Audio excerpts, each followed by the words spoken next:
Recently, a clip has resurfaced of JLo and it has gone viral. The clip in question, well, she spits her gum into her assistant's hand. Yeah, and that's not only rude, but it's honestly just gross. It seems like in between takes while filming a movie, she wanted to have fresher breath, so she started chewing some gum. But when the cameras are ready to roll again, she can't have it, so instead of asking for a tissue or disposing of the gum herself, she has her assistant come over and cup her hands, while JLo leans over and spits out her gum. A 2024 clip from the Met Gala went viral for Jennifer, but it was for all the wrong reasons.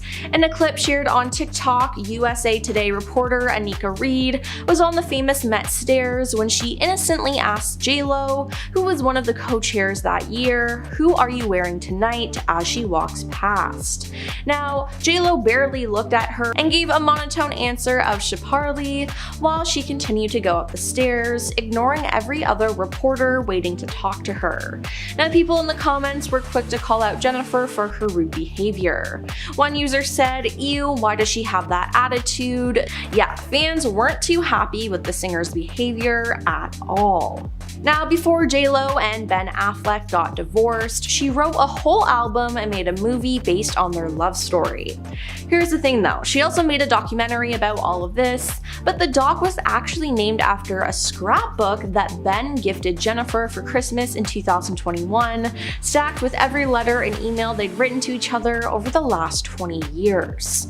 Now, Jennifer showed the book to her producers and songwriters on the first day of making her new album, without asking or even telling Ben. "It became like our Bible," she says in the doc. "We just left it in the studio, and this revelation comes within the first 5 minutes of the doc, and right out of the gate, Ben isn't shy about his discomfort." Ben shared that he was taken aback when Jen shared with songwriters the private love letters he wrote to her to serve as inspiration for her upcoming album, This Is Me Now. Later on, he says, "Things that are private, I always felt are sacred and special, because in part, they're private." And JLo was also spotted being rude to the paparazzi and her fans. It seems like she came out of a store and everyone was waiting for her. She started to do a paparazzi walk, but was not smiling at all and was pretty much ignoring fans. Now, in the video, she continually says "please leave," but continues to pose for photos. Now, after one of the paps asks her a question, she turns away angrily and heads back to her car. As they follow her, she says, "That's enough, you got your pictures," and said that it's hard to love these people as they always mob her. Now, it's not her best look, and some claim she may have been having an off day, but she was definitely giving mixed signals and didn't have to be so rude, especially to all her loving fans. Back in 2006, Conan O'Brien received a letter from Father David Adjaman, who would turn out to be the first of many letters the star would receive. Each message was similar. The man said he had a message for O'Brien that only O'Brien would understand, and every letter was signed, "Your priest stalker." Very creepy. Now, it began with just a handful of creepy notes, but when Conan didn't write the man back, he began to get more aggressive. I quote, "You owe me big time, pal. I want a public confession before I even consider giving you absolution." Then the messages got violent. In one letter, the stalker compared himself to the Virginia Tech shooter, and in another, he warned Conan that Fran Costello once dodged a bullet in your building, and so can you. It continued to escalate, and soon the man was knocking on the door of Conan's parents' house and asked them questions about their son. He was ultimately caught in New York when he was trying to sneak into a taping of Conan's show, with the man being just mere feet away from the star. Coming in at 9, Gwyneth Paltrow. Apparently this stalker case took place over the course of 20 years. That's right, 20 years. Dante Michael Sauer was accused back in 2016 of sending Paltrow 66 letters and packages between the years 2009 and 2015. According to prosecutors, some of the packages contained pornography, and in certain letters the man talked about marrying the actress. The man was previously found not guilty in 2000 as part of a separate case involving claims that he'd sent Paltrow pornography and sex toys. He was in turn sentenced to undergo treatment at a mental health facility, but he was later arrested again in 2015 when he began sending letters once again. Paltrow described the ordeal as a very long and very traumatic experience. In at number 8, Hugh Jackman. Now this story is just baffling and absolutely terrifying. Catherine Thurston was an obsessed fan of Hugh Jackman's. One might say Thurston was thirsty. Catherine Thurston was an obsessed fan of Hugh Jackman's, telling people that although she had never met him, she wanted to marry him. However, Thurston just had one problem: Jackman's beard. She hated it and thought he looked better with a clean-shaven face. So what did she do? She waited for him outside his gym and followed him as he went in. When he noticed her, she was holding an electric razor in her hand and she stated, "We're gonna get married, right?" Then, without waiting for an answer, she attacked him with the razor, trying to cut the hair from his face. Thankfully, a personal trainer managed to pull her off and keep her away from people until the police arrived. Absolutely terrifying. There were a lot more details specifically about the razor and its current condition, but I left those out because it was a bit graphic.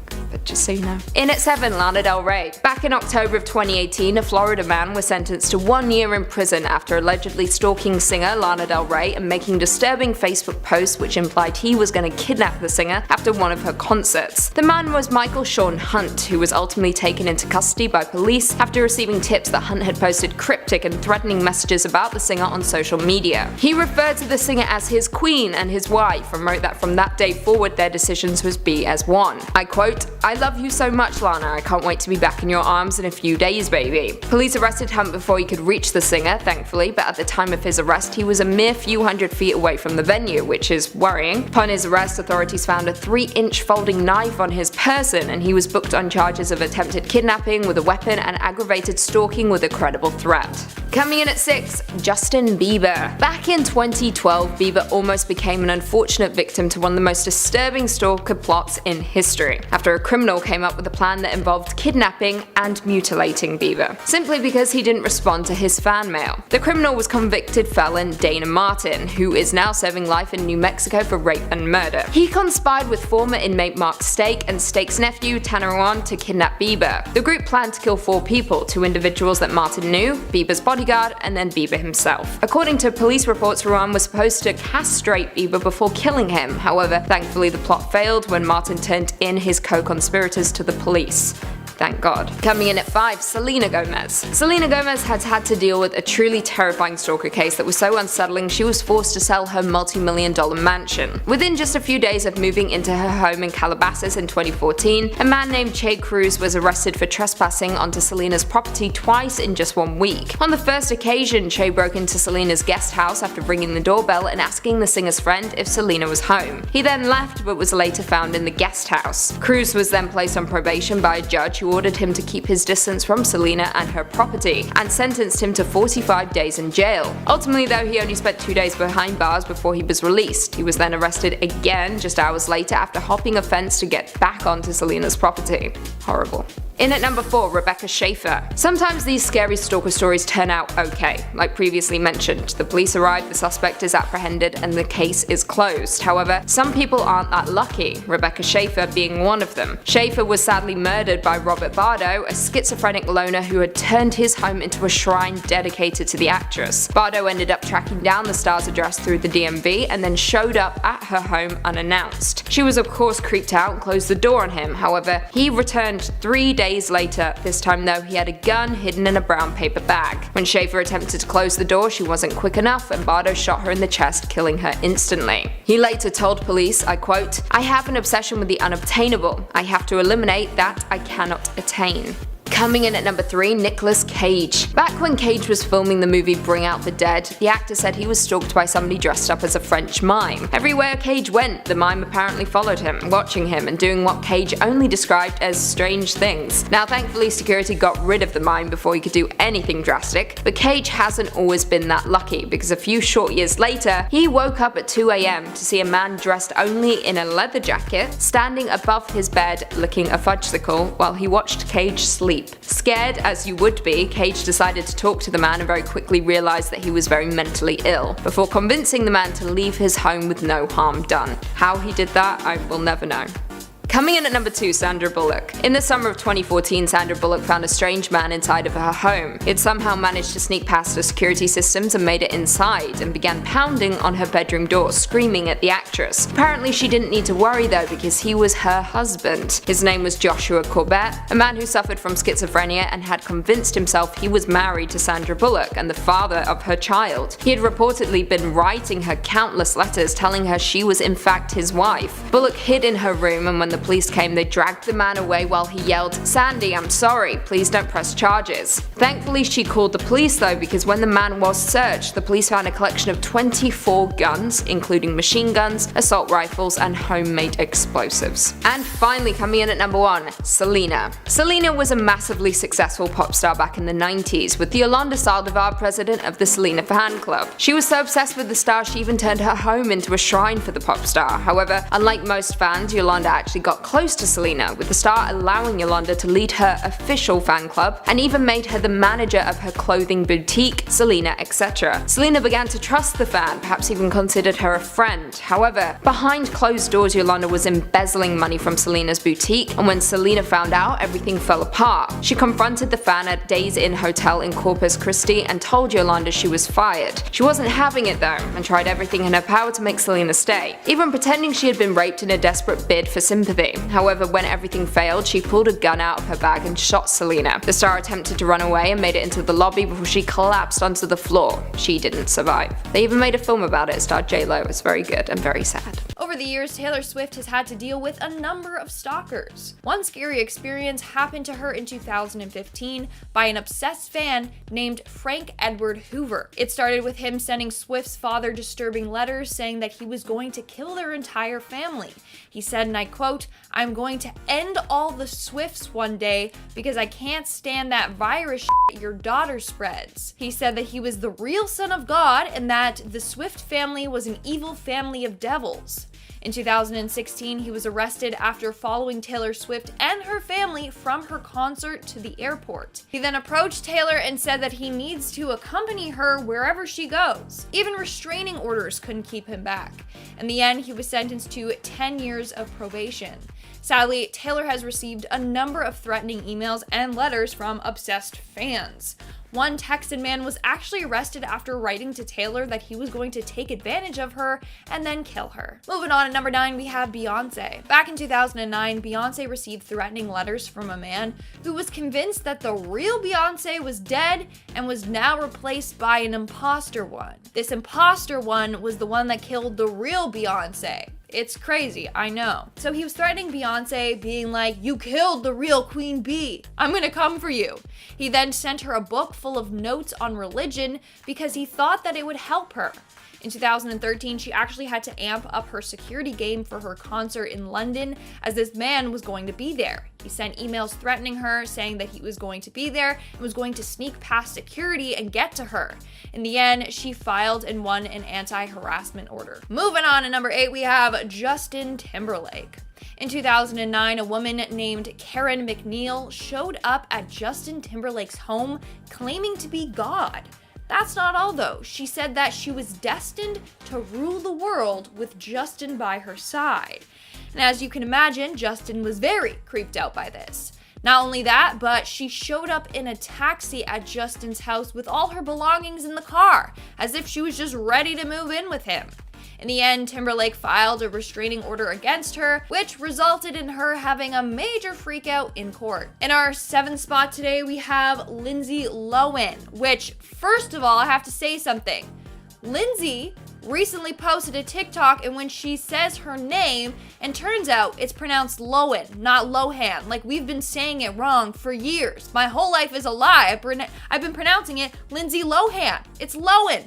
Anyways, okay, I'll get over it eventually. In 2011, Lindsay tweeted out a picture of a photo of a man that had been stalking and threatening her. She tweeted out, and I quote, "This is the Freemason stalker that has been threatening to kill me.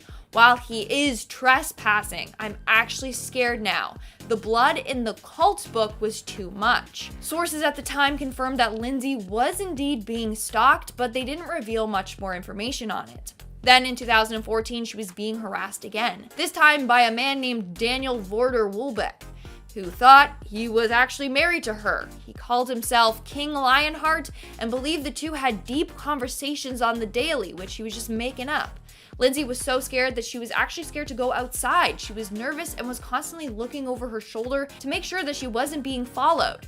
In the end, he was sent to prison for 12 weeks before being subjected to mental health treatments for 12 months. In our 6th spot today, we have Gwyneth Paltrow.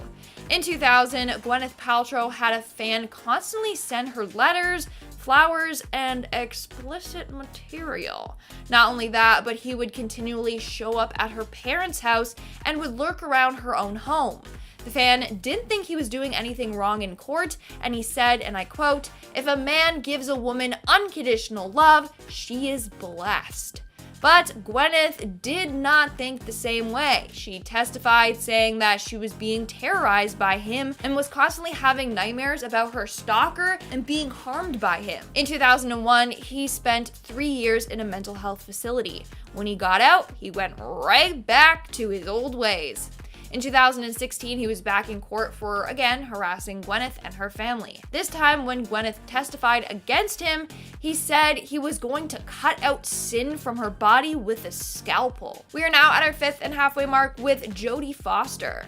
Now, this one is very, very creepy, mainly because when it happened, Jodie was only 14. So if you didn't know, Jodie got her breakout role in the 1976 film Taxi Driver with Robert De Niro. Great film. In the film, she plays a young escort, and a man named John Hinckley Jr. became obsessed with her. He apparently would watch the film on a continuous loop. For years, he was stalking her. He would send her letters and poems to her professing his love for her. In fact, he thought he would impress her by assassinating Ronald Reagan. He actually tried doing so, but he failed. And in the end, he said that if he had known that he never had a chance with Jodie, he wouldn't have tried to assassinate the president in the first place. Moving on to number 4, we have Gigi Hadid. In 2015, a man named Marcel Porter tried to break into Gigi's New York apartment. Not just one time though. He tried to do this 5 times. Not only that, but he would leave creepy messages for her on her Facebook page. He said things like, "I love you, I know everything now, wait for me, soulmate." And "Gigi, I'm at the hotel in Queens trying to find the gym that you went to while working." He also would comment on her outfit she wore so that you knew he was spying on her that day. Like in one post, he said, "Love you with the purple pants and shades, my soulmate. Tell your friends I say hi, especially Taylor." Creepy. In 2017, he was sentenced to 3 years in prison. Coming in at number 3, we have Kylie Jenner. Pretty sure all the Kardashian sisters have had a scary stalker situation in their life. In 2016, Kylie Jenner had a terrifying stalker situation. A man named Marvin McGollins repeatedly tried to break into Kylie's house. He even rammed his car into her front gate to try and knock it down. He did this on 2 separate occasions. Then later, he turned himself in for the unsolved murder of a man, and police later connected him to the unsolved murder of another man. He was arrested for both crimes. Kylie's lucky that it didn't end badly for her. She was literally being stalked by a cold-blooded killer.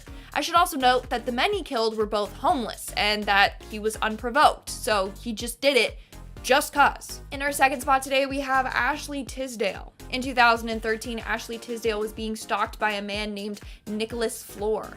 Floor was obsessed with her and had threatened to shoot her and her then boyfriend. When exploring his Twitter, there were thousands of creepy tweets directed towards Ashley. Let's take a look at them. He said, and I quote, "You'll be able to look in my eyes and know exactly what I want to say without even saying it." Another tweet read, "My body is yours, and even as friends, I effing love how I make you feel like mom. Maybe we both got issues because nobody's perfect." And another read, "Your future, Miss Floor, and I'll be your sweet stuff, little mama. You're such a good girl, you only pretend to be bad for me." So not only was he creepy online, but he was also creepy in person too. One time, he disguised himself as a delivery man to try and gain access to her home. He was later sentenced to a year in jail and a year of outpatient counseling. And in our number 1 spot today, we have Keira Knightley. Now this has to be one of the strangest stalker encounters out there. In 2016, Keira Knightley was faced with a stalker who would frequently visit her London home. When there, he would write notes in chalk on her door.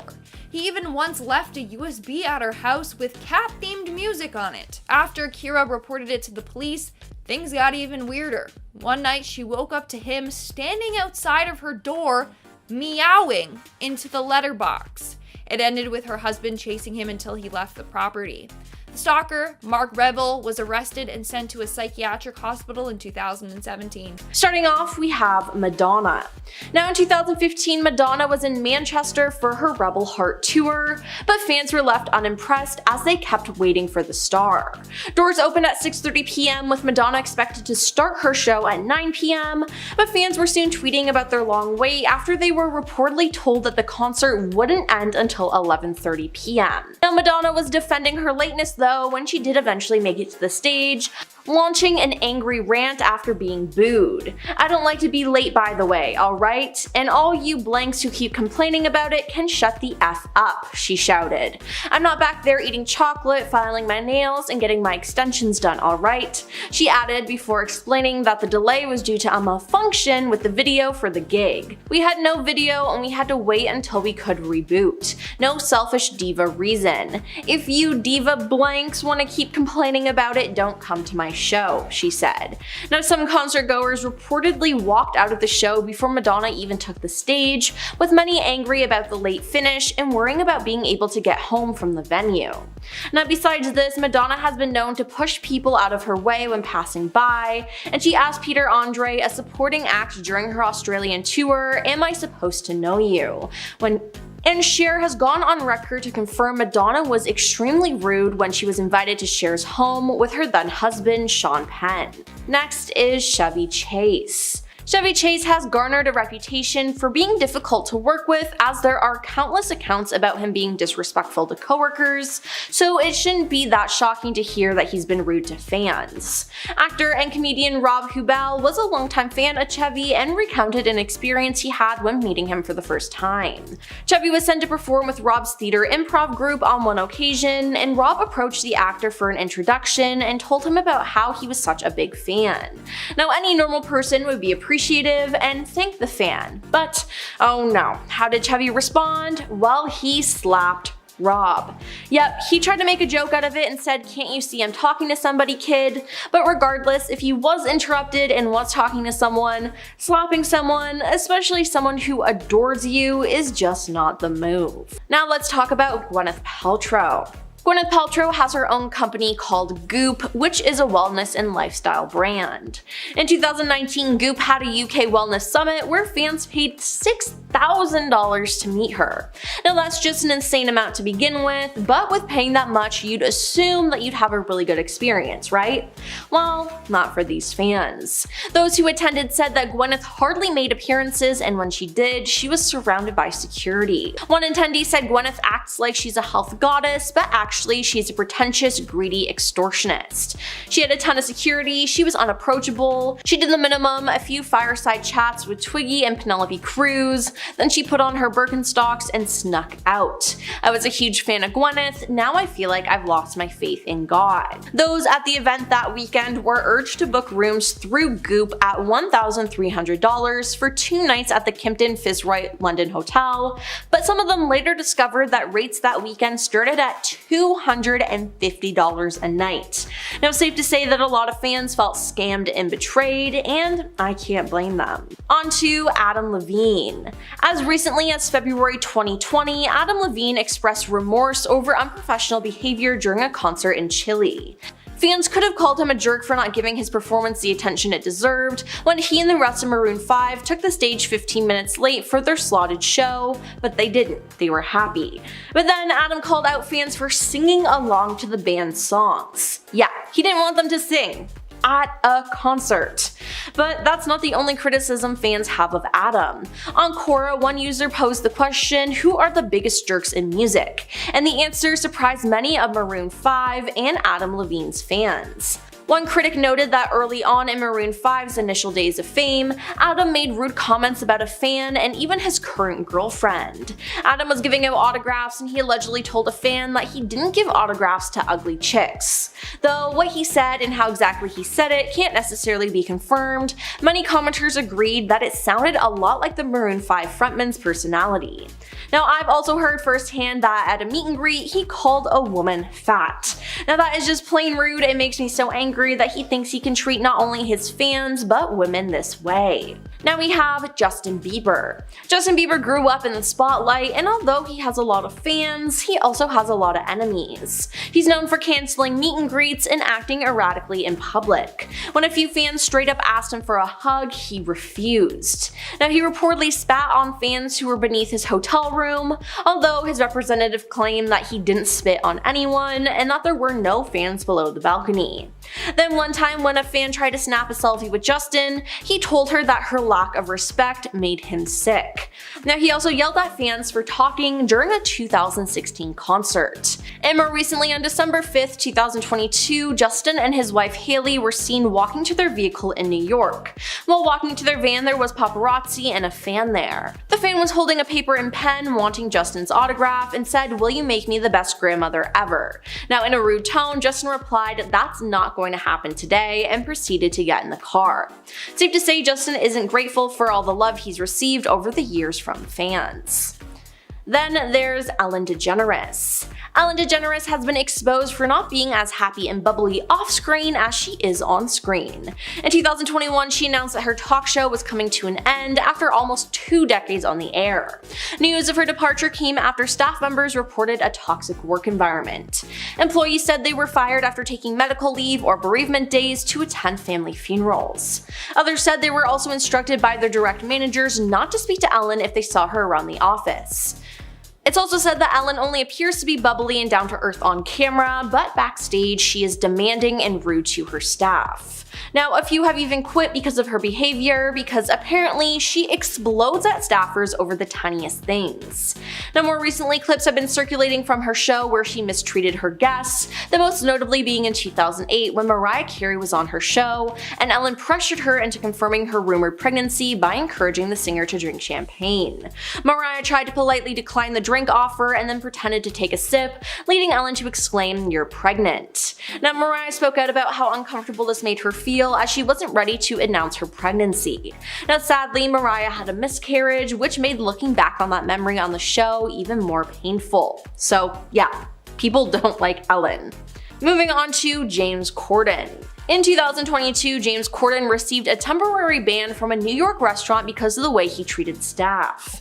The owner, Keith McNally, took to Instagram to publicly announce the ban to his 88,000 followers, saying that James Corden was the most abusive customer to my Balthazar servers since the restaurant opened 25 years ago, and going on to share 2 managers' reports from when Corden had visited. Now, the most recent was from October 2022, and it explained how Corden had reacted to the restaurant making a mistake with his wife's order, saying James Corden began yelling like crazy to the server, "You can't do your job, you can't do your job, maybe I should go into the kitchen and cook the omelet myself." Honestly, James, maybe you should have, and then you'd understand what it's like to work in a fast-paced, high-end restaurant. Next up is Chrissy Teigen. Chrissy Teigen was arguably most famous to those in the Twitter sphere for her honest, witty observations and jokes, often leveled at the widely criticized political figures. Now, she's gained a multi-million following over the last few years. One of the people who Chrissy had leveled her tweets at years before revealed the dark side to the star's online habits. Courtney Stodden said they first met the model when they were 16 years old, after marrying coach Doug Hutchinson, who was 34 years their senior.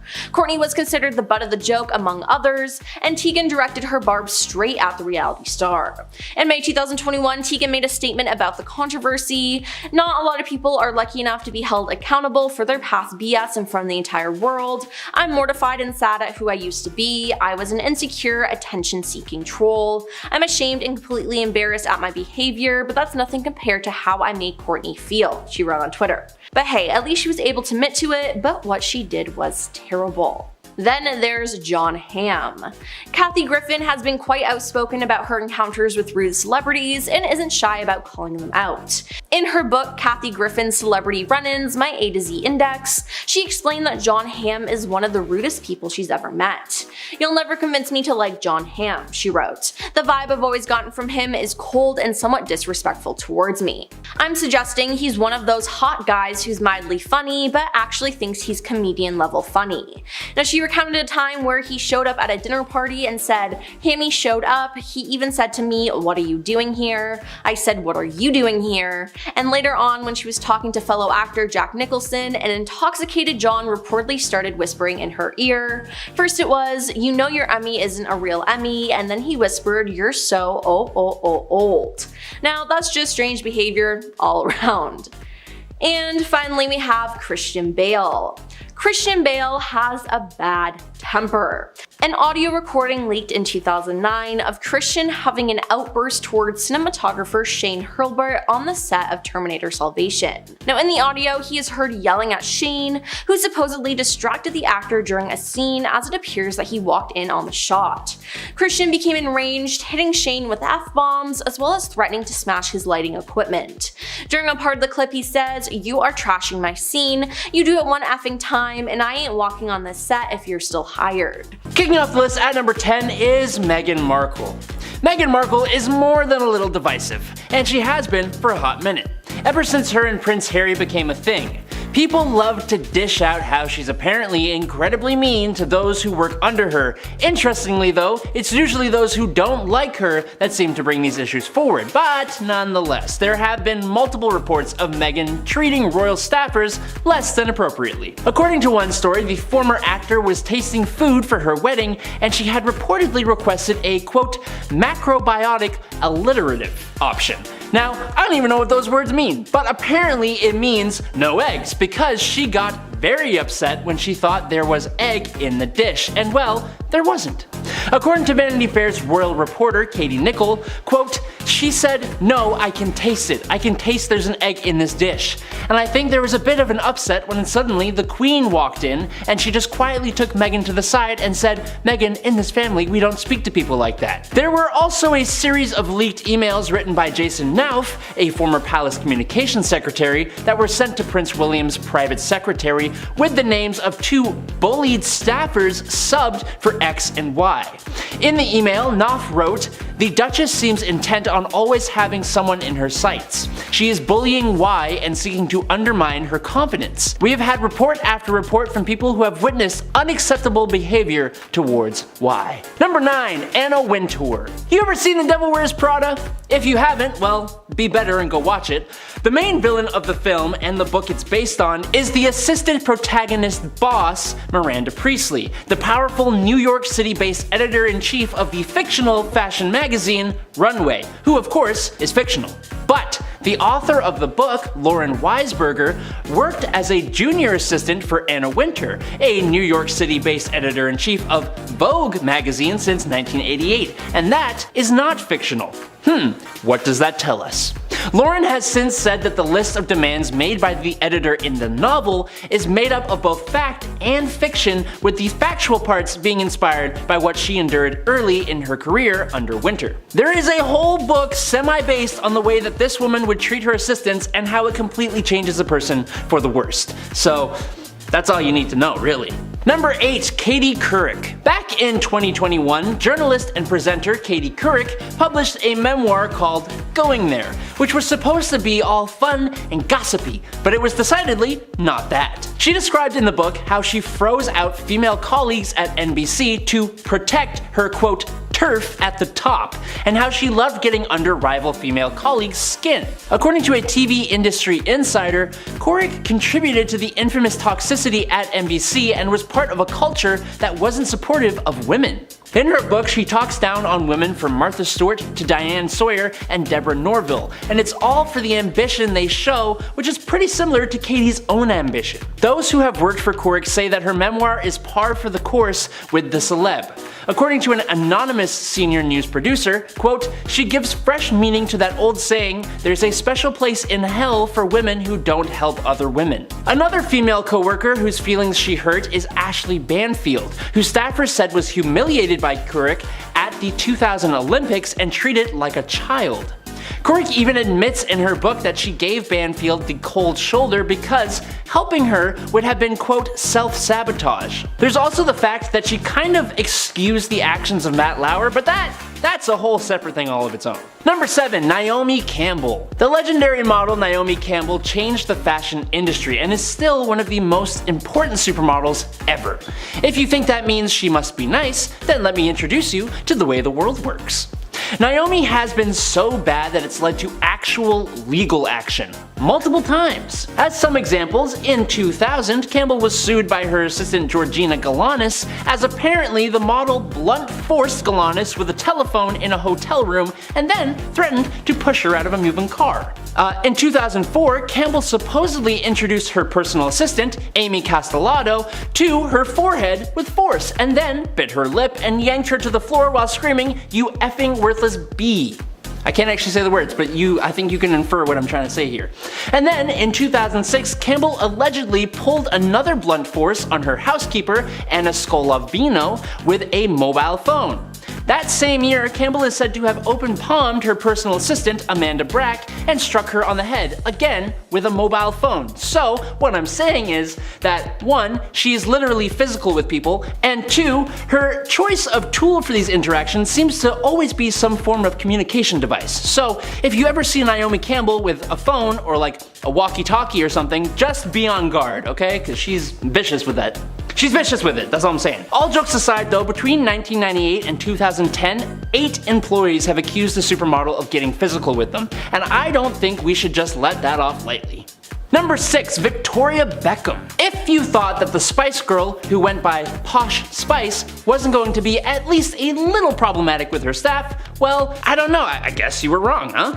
Look at that. A former nanny of fashion designer and former Spice Girl Victoria Beckham has revealed that Victoria expects all the nannies of her household to answer to the name Joe, even if their name is not Joe. So, if you're working with Naomi Campbell, you get dinged up by the wonders of modern communication, but if you're working for Victoria Beckham and her kids, your individual identity is at stake. So pick your poison, I guess. Remind me to never work for a celebrity, ever. Apparently, this is because the very first nanny of Beckham's daughter Harper was named Joe, and I suppose this rule is to not confuse the kid?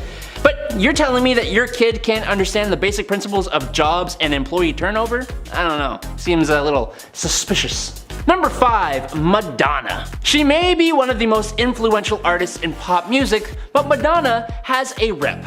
I think someone somewhere probably knew she would be on a list like this, and maybe it was you. Ooh. Madonna has a huge team of people under her, and while in one instance you would have her backup dancers willing to get arrested for dancing provocatively in her shows in Toronto, you'd have way more instances of them just not being paid or not being paid in full, which has led her employees to sue her multiple times. She has fired or lost staff for taking time off, being upset about the crazy long hours they're expected to work, the fact that they don't get enough breaks, and for being required to be on call 24/7. On top of that, she's been sued multiple times for acting inappropriately with her staff, and a couple of years ago, an anonymous source revealed that when one of Madonna's dancers broke her arm during practice, instead of being concerned, Madonna threw a fit. Number 4. Lady Gaga. I know the Lady Gaga fans are many, and I know they are powerful, but alas, if your idol is kind of the worst sometimes, I am honor-bound to talk about it. Sorry. Gaga's former assistant Jennifer O'Neill says that Lady Gaga has a, quote, big head, and that her demands became bigger and bigger once she started to get bigger. That same assistant was the one who eventually sued the artist for $400,000 in unpaid overtime, which was settled out of court. Not only did she not get paid what she fairly earned, but the assistant had discussed some of the expectations of the job once Gaga had gotten big. She had to handle around 20 bags of luggage at the same time, handle all the singer's communications, and she was on call at every moment of the day. According to O'Neill, she was by her side virtually 24 hours a day, 7 days a week. That includes sleeping in the same bed with her because she did not sleep alone. And Jennifer wasn't even given breaks for food or sleep, so imagine how that worked out. Not very well. Number 3. James Corden. From what I know, Late Late Show host James Corden being exposed as kinda just the worst is a more recent revelation. There have been a few different stories that I've heard of, including a little back and forth with Sir Patrick Stewart at an awards show a few years back, which you can watch on YouTube, and I suggest you do because it's kind of really awkward and really funny. But the story I hear the most involves James being a menace to the service industry. According to Balthazar owner Keith McNally, who took to Instagram on October 17th, 2022 to publicly ban James Corden from the New York City restaurant, James Corden is, quote, a talented comic but a tiny cretin of a man. Which is just hilarious. In his Instagram post, he detailed multiple incidents in which James was rude, dismissive, or nasty to the restaurant staff, calling the late night host the worst he'd had in 25 years of hospitality service.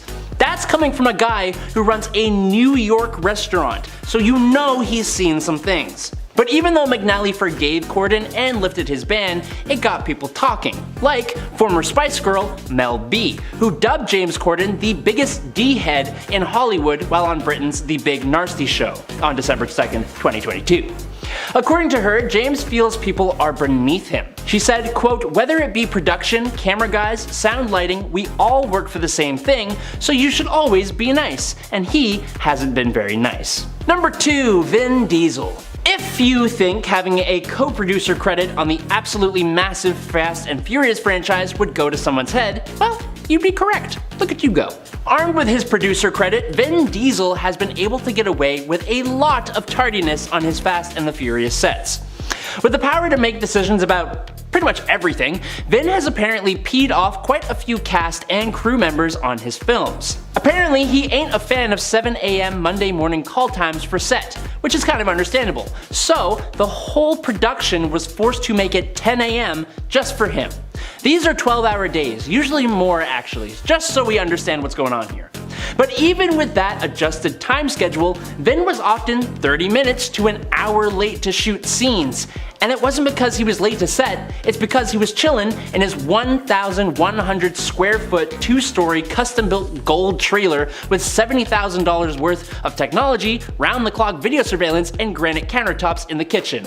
I'm actually not joking, and that trailer does indeed follow him around the world to sets. It's actually kinda cool, not gonna lie, but not cool enough to hold up entire productions. Vin also makes very big decisions about what will and won't happen on the films, and he would tick off a lot of people doing that. One of them famously being The Rock, who made a post about it online. Now, The Rock regrets that action, but as he said in a later interview, quote, yet interestingly enough, it was as if every single crew member found their way to me and either quietly thanked me or sent me a note. But yeah, it wasn't my best day sharing that. And finally, in at number 1, Alec Baldwin. No, I'm not going to be talking about the fact that Alec Baldwin accidentally took someone's life on set, but I will be talking about how the actor has been accused of belittling customer service workers. In May 2023, a server accused Alec of calling her a peasant. The anonymous waitress told Page 6, I was going to feed the head of the table, but that's who Alec was talking to. So I go up to him and I say, I'm sorry sir, but we're going to have servers walking through the tables here in a minute. Which is when Alec asked her, so when is it a good time to talk to my friends, huh? Adding to that, he was very agitated and asked her, quote, do I have to explain it to you? After replying that she didn't need Alec to explain a damn thing, Alec allegedly said, well then, step aside. Apparently, afterwards, her co-workers informed her that Alec had called her a peasant as she continued on doing her job. Now, there are also multiple clips online of Alec getting pretty aggressive with paparazzi, which is okay, and there was a time he got pretty fed up when cycling through New York. Baldwin has been known for his anger issues for quite some time now, so, yeah. Number 10, the Community cast. Kicking off our list is a group effort. Chevy Chase was a popular man thanks to National Lampoon and Saturday Night Live, but he returned to the mainstream when he starred as Pierce Hawthorne on the hit sitcom Community. Now, I personally loved this show. Chevy Chase, not so much. And it would appear that his Community co-stars would agree with that statement. Around the middle of the show's runtime, Chevy started to complain about his co-stars, especially Donald Glover. It became apparent that he was more than just angry with Donald and was eventually fired for using racial slurs against him. According to Donald himself, aka Troy Barnes, Chevy would often make inappropriate jokes, either aimed at him or as a general way to disrupt a scene. Joel McHale told People that before he was fired, Chevy was complaining about his character on the show and how he was being portrayed. The entire cast reminded Chevy that there was no contract keeping him there, which may have been part of what set him off on set. His character was written out in truly humiliating fashion, with his life ending after feeding his geese too much, if you know what I mean. He was playing with his ding-dong.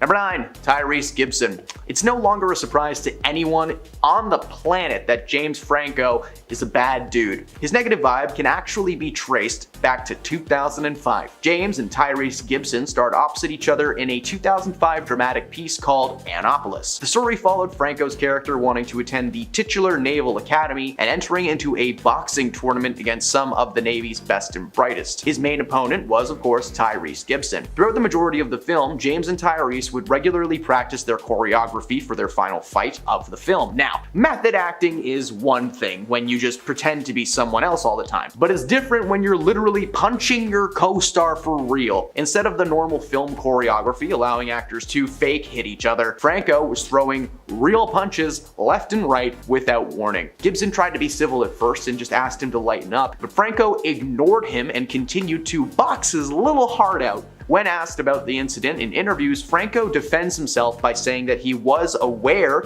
that he made the set difficult at times and just claimed to be so wrapped up in his role that he probably wasn't as friendly as he could be. Gibson, however, holds a massive grudge towards Franco, claiming that he'd never stepped foot in the same room as him ever again. Good news for Tyrese, James got cancelled and Fast 11 is surely on its way. Maybe they'll go to Atlantis this time. Okay, why does that sound cool though? Number 8, Viola Davis. Now, the stories about Jared Leto and his acting methods are infamous. On almost every single set that he's been on, this dude has just caused some kind of issue. Someone made a very smart decision to keep Jared away from his castmates on the set of Haunted Mansion. That decision really should have been made though on the set of the long-forgotten 2016 Suicide Squad from DC Comics, when Jared played the Joker and took it just way too far. Now, I have mentioned the fact that he's left live animals in people's trailers and used adult skin tubes on their pillows and many times in many other videos. For Amanda Waller, aka Viola Davis, she actually received an unwanted surprise that almost forced her to quit the gig. One day she returned to her trailer where she found a case filled with ammunition. Thousands of little metal life enders were just left there as a gift from Jared. Viola did not think this was a present. In fact, she thought that this was a threat. After speaking to her fellow castmates, she realized that it was just Jared leaving her a fun little gift, you know, just enjoy it. This was frightening to say the least, but for Viola, it set her off. When speaking about her time on the film, she has maintained that Jared was intense, and she's glad that she never had to be face to face with him on screen. Or maybe she was. Honestly, I try not to think about that movie very much. Number 7, Amy Hill.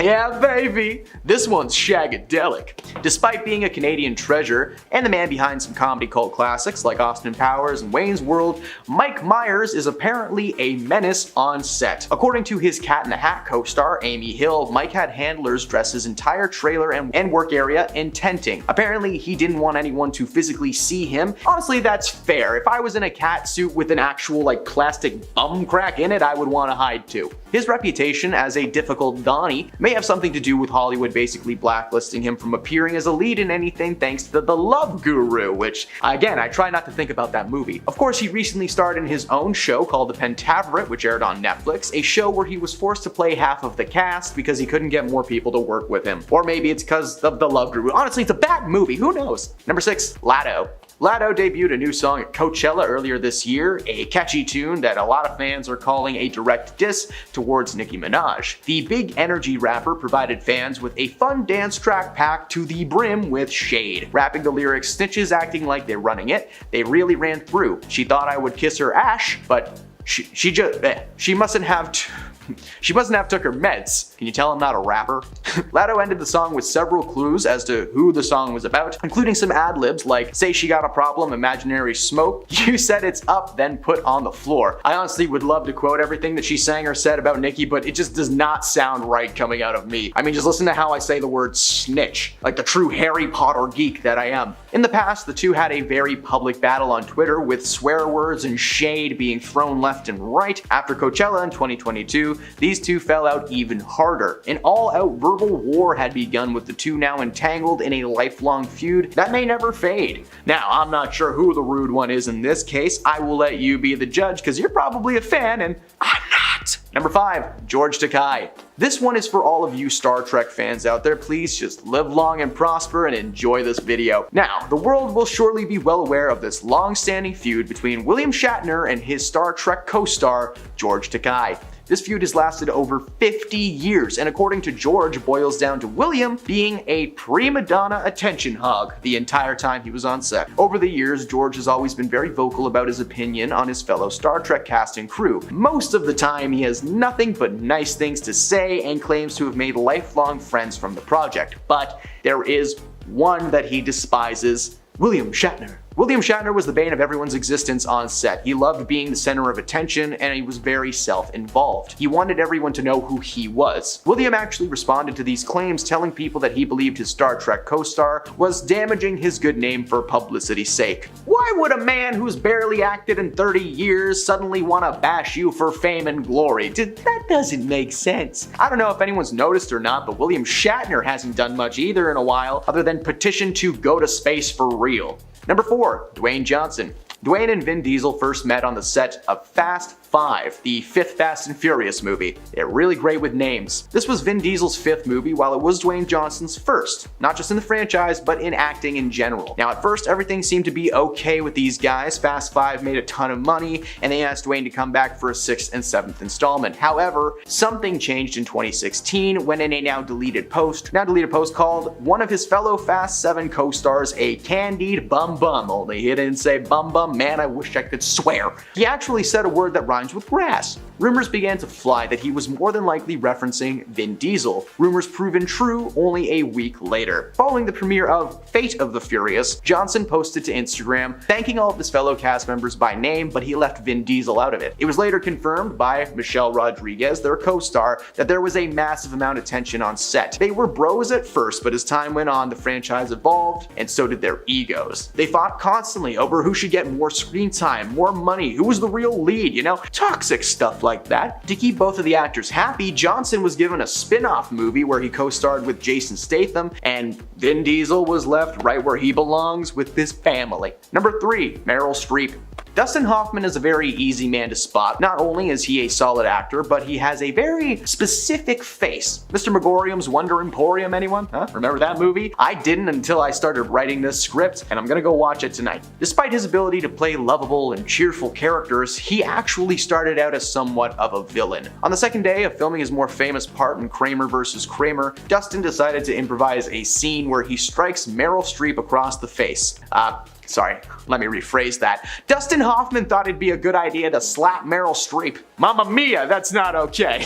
Get it? Because she was in Mama? I'm just gonna move on. Not only was Meryl shocked by the move, but she recalled that Dustin was also trying to use a tactic on her called emotional recall, taunting her about her late partner, John Cazale, and his illness. So just extra level of evil from Dusty. Number 2, Freddie Prinze Jr. Kiefer Sutherland is known for his roles in movies like Lost Boys and Stand By Me, and has built a nice little nest egg for himself. For a long time, he was starring in the crime drama 24. Many celebrities have made small cameos and reoccurring roles on the show, but in 2010, Scooby-Doo alumni Freddie Prinze Jr. was casted as Agent Cole Ortiz. Despite the massive success of the show, the job left him scarred, admitting that he hated every moment of it. According to Freddie, Kiefer Sutherland is the most unprofessional person in the entire world. He continued to say that he wasn't talking trash. This was something that he would say happily to Kiefer's face. Apparently, a ton of his co-stars agree that he makes filming a living nightmare. Following the end of his character's time on the show, he did slow down in the acting world, now limiting himself to voiceover and cameo roles. The odd thing was that while there was some people backing up Freddie's story, there were actually a higher number of defenders for Sutherland, claiming the exact opposite was happening. Some say he's the most professional man in the world, so if anyone watching this knows Kiefer,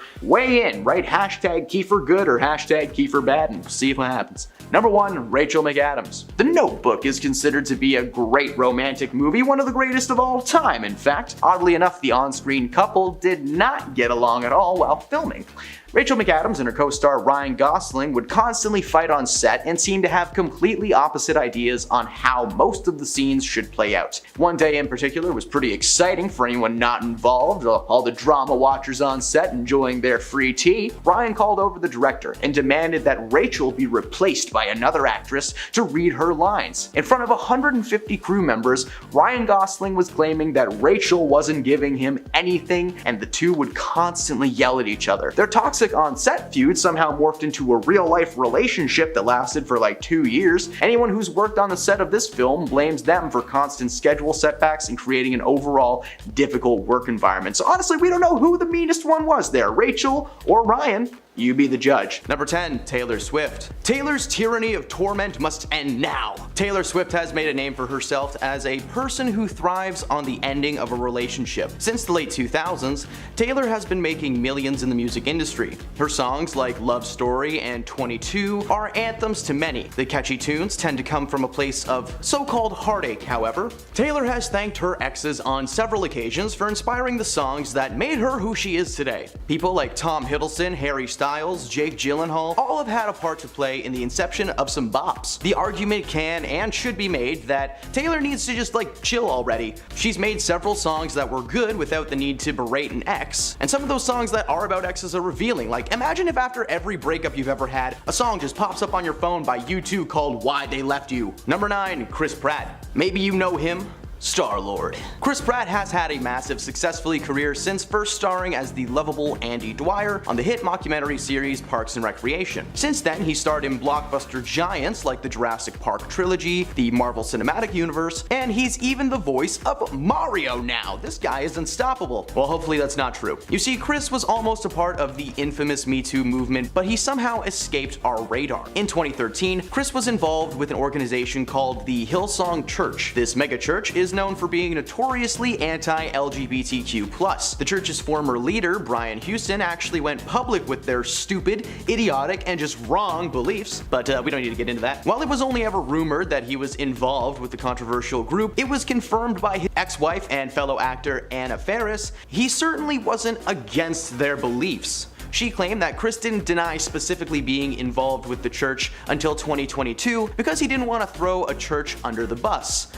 Hey man, they might have done some pretty shady stuff, so why don't you just toss them under that bus as hard as you can? Number 8, Ariana Grande. She's got one less problem without you, and honestly we'd probably be fine without her too. Ariana rose to fame on the hit Nick series Victorious before spinning off and becoming a pop singing sensation. While she may be a good girl and good impressionist on screen, just ask Jimmy Fallon, behind the scenes she's reportedly cold, quiet, and much like Taylor Swift, she just hates on her exes through song. When she broke up with Saturday Night Live alumni Pete Davidson, she released a song called Pete Davidson, blatantly singing about and trashing her ex-fiance. The song made her a lot of money, which Pete received nothing of. So hey man, if you're gonna trash someone, at least give them a little bit of the cheddar, you know? On top of this, her behavior in general has just been chaotic. She once left a meet and greet because she didn't like the way that the photos were turning out. Those people paid hundreds of dollars and she was just like, ha, thank you, next. In 2015, a video surfaced of Ariana visiting a California donut shop, and the owners were beyond excited to see her until she started licking donuts and putting them back on the shelves. According to the shop owners, those donuts were never paid for and they actually had to be thrown away.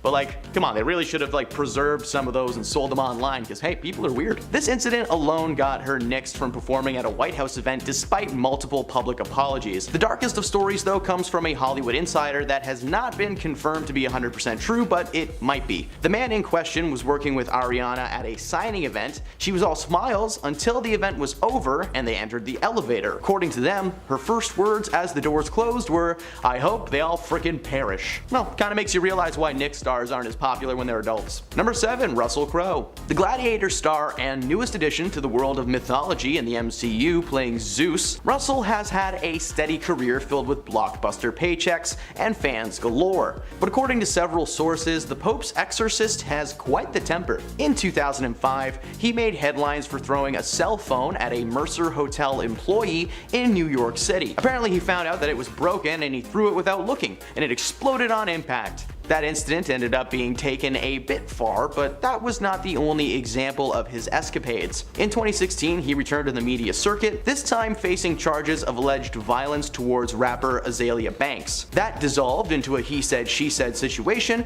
that was settled outside of court. Crow has also made a mess on set in his early days. A producer on the film Gladiator claims that Crow became furious and violent when he discovered just how much the producer's assistant was being paid. The situation forced the producer, Bronco Lustig, to quit the production. While many fans loved Crow in Gladiator, the people on set, that's a different story entirely. His career is slowly on the decline, so who knows, maybe he'll throw a phone at someone that he shouldn't and finally get cancelled for good. Number 6. Rihanna. According to some of her fans, Rihanna's a rude lady. Fans shared their story of a co-worker who experienced firsthand just how cold Rihanna can be. They told insiders that they won free tickets and backstage passes from a radio concert. When it came time for the co-worker and her kids to meet Rihanna, she was sitting at her makeup booth and refused to face them. When the young fans asked if they could get her autograph, she instructed a nearby backup dancer to just forge a signature before shooing them away. Oh, you want my signature? Okay, bye.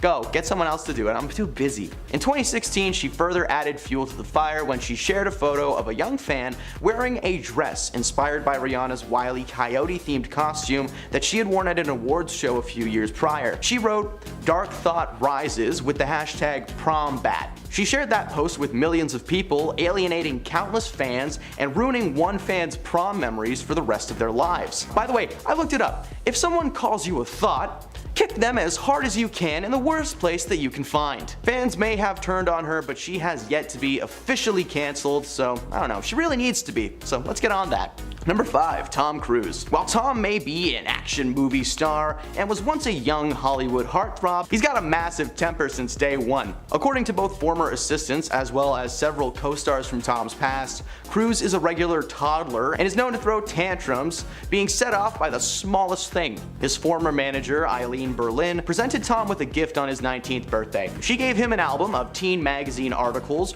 written about him, and apparently that set him off. He told his manager that he considered himself an adult, not a teen idol, and threw the book right in her face. Another example of Tom's aggression was on display during the filming of his recent Top Gun sequel, Maverick. During the time, Tom and the rest of the film crew were tasked to shoot on an actual aircraft carrier, still in use by the US military. One of the crew posted on Twitter calling out the audacity of Tom's behavior. They tweeted, "Tom Cruise was really on our ship telling people not to talk or even look at him." After a few choice words, the crewmate made it very clear that Tom was not welcome aboard their vessel. These are just two examples though. Tom has blown up on film crews several times in the past, to the point where his Mission Impossible 2 co-star was constantly scared of Tom on set and what he may freak out about next. This dude's still making movies though, so hey Hollywood, kick him out and cancel him please, it's time. Number 4. Jared Leto. Jared Leto is an interesting fella. He started his own religious group, he brings a new meaning to the word method acting, and let's just face it, this guy sucks. Over the past few years, reports from Jared's fellow actors are anything but positive. During his time as the Joker,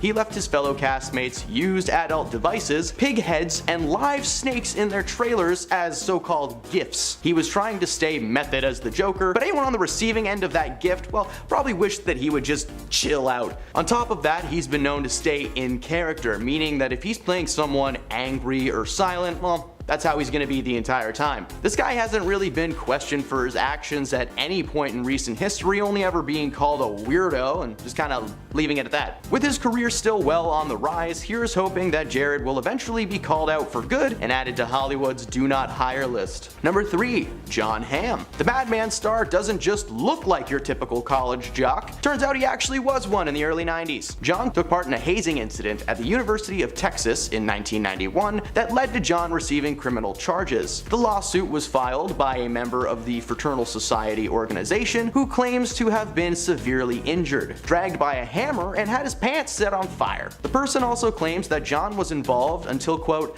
the very end. Criminal records show that Jon was charged for this incident at the time, receiving probation and an official charge of hazing. He participated in all the classic hazing activities, some good, but mostly just downright degrading. While this took place way back when, John's roles, combined with his supposed cold shoulder default towards his fellow co-stars, has landed him on the must-cancel list. Number 2, Morgan Freeman. The voice of God himself, Morgan Freeman has been a soothing soul for many, many years. To this day, families can hear Morgan narrate the world around them in an immersive 360 IMAX screen at the Science Center in Toronto. He may be a comfort to some, but according to a few women, Morgan is their nightmare. Morgan has been accused of inappropriate behavior on multiple occasions between 1991 and 2015. According to one production assistant from the film Going in Style, which is a bank heist movie starring Freeman, Michael Caine, and Alan Arkin, Morgan subjected her to unwanted touching and comments about her figure and clothing on a near daily basis. Lend me your ear. This move is rarely received well. Get yourself a new move, or better yet, don't have a move. Just walk up and say hi and show her your Beanie Baby collection. Be normal. According to her, in one instance,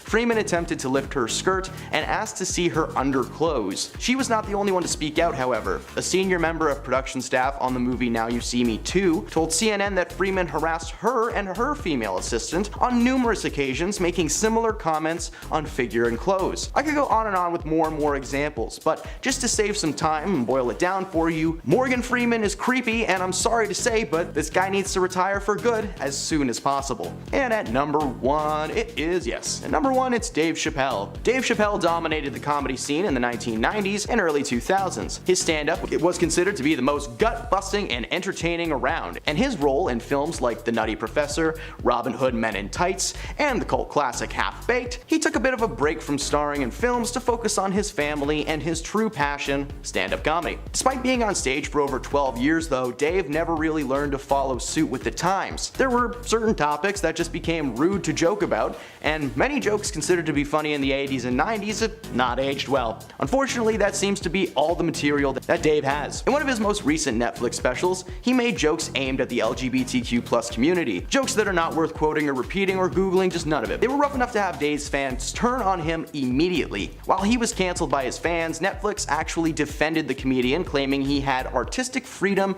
even after a group of Netflix employees and transgender advocates staged a virtual walkout. The co-CEO Ted Sarandos, who released the statement, later admitted that he handled the situation poorly.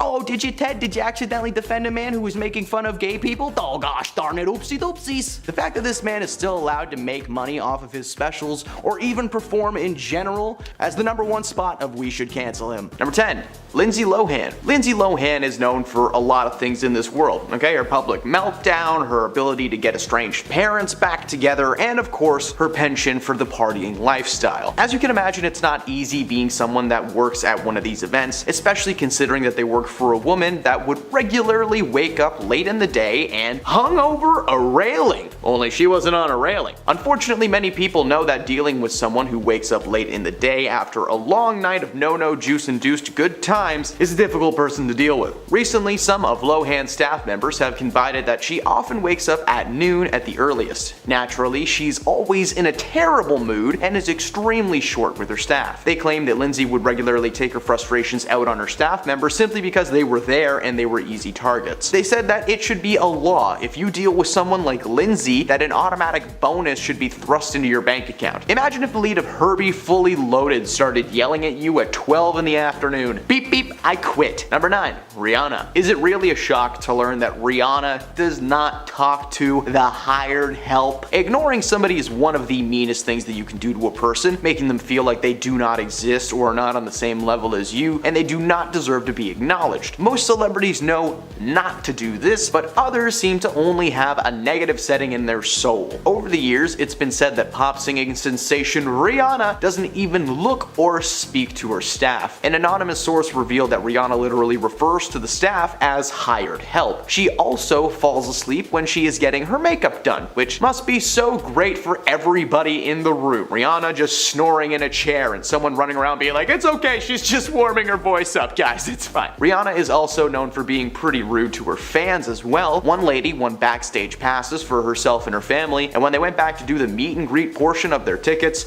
Rihanna didn't even face them and actually asked one of her assistants to come and sign something for them, sitting in her makeup chair like a Disney villain shooing people away. Number 8. George Clooney. George Clooney is the epitome of class, okay? Just watch his Nespresso commercial with Danny DeVito. These two were meant to be together. He is known to be very charming, especially when meeting fans or appearing at red carpet events. But it turns out that George Clooney is not exactly the easiest man to work for. Apparently, George is a little bit stingy and is extremely paranoid that people will take advantage of him, meaning that he is very untrusting of his staff. According to disgraced former employees who left in shame, Clooney's staff are not allowed to go anywhere near the no-no juice chamber, or cabinet as most people call it. George is reportedly nervous that someone will try to steal a sip of some of his more expensive options. The staff alleged that George would mark his bottles after each use so that he could actually see where the liquid was the last time that he had himself a glass. After each and every use, this man was just whipping out a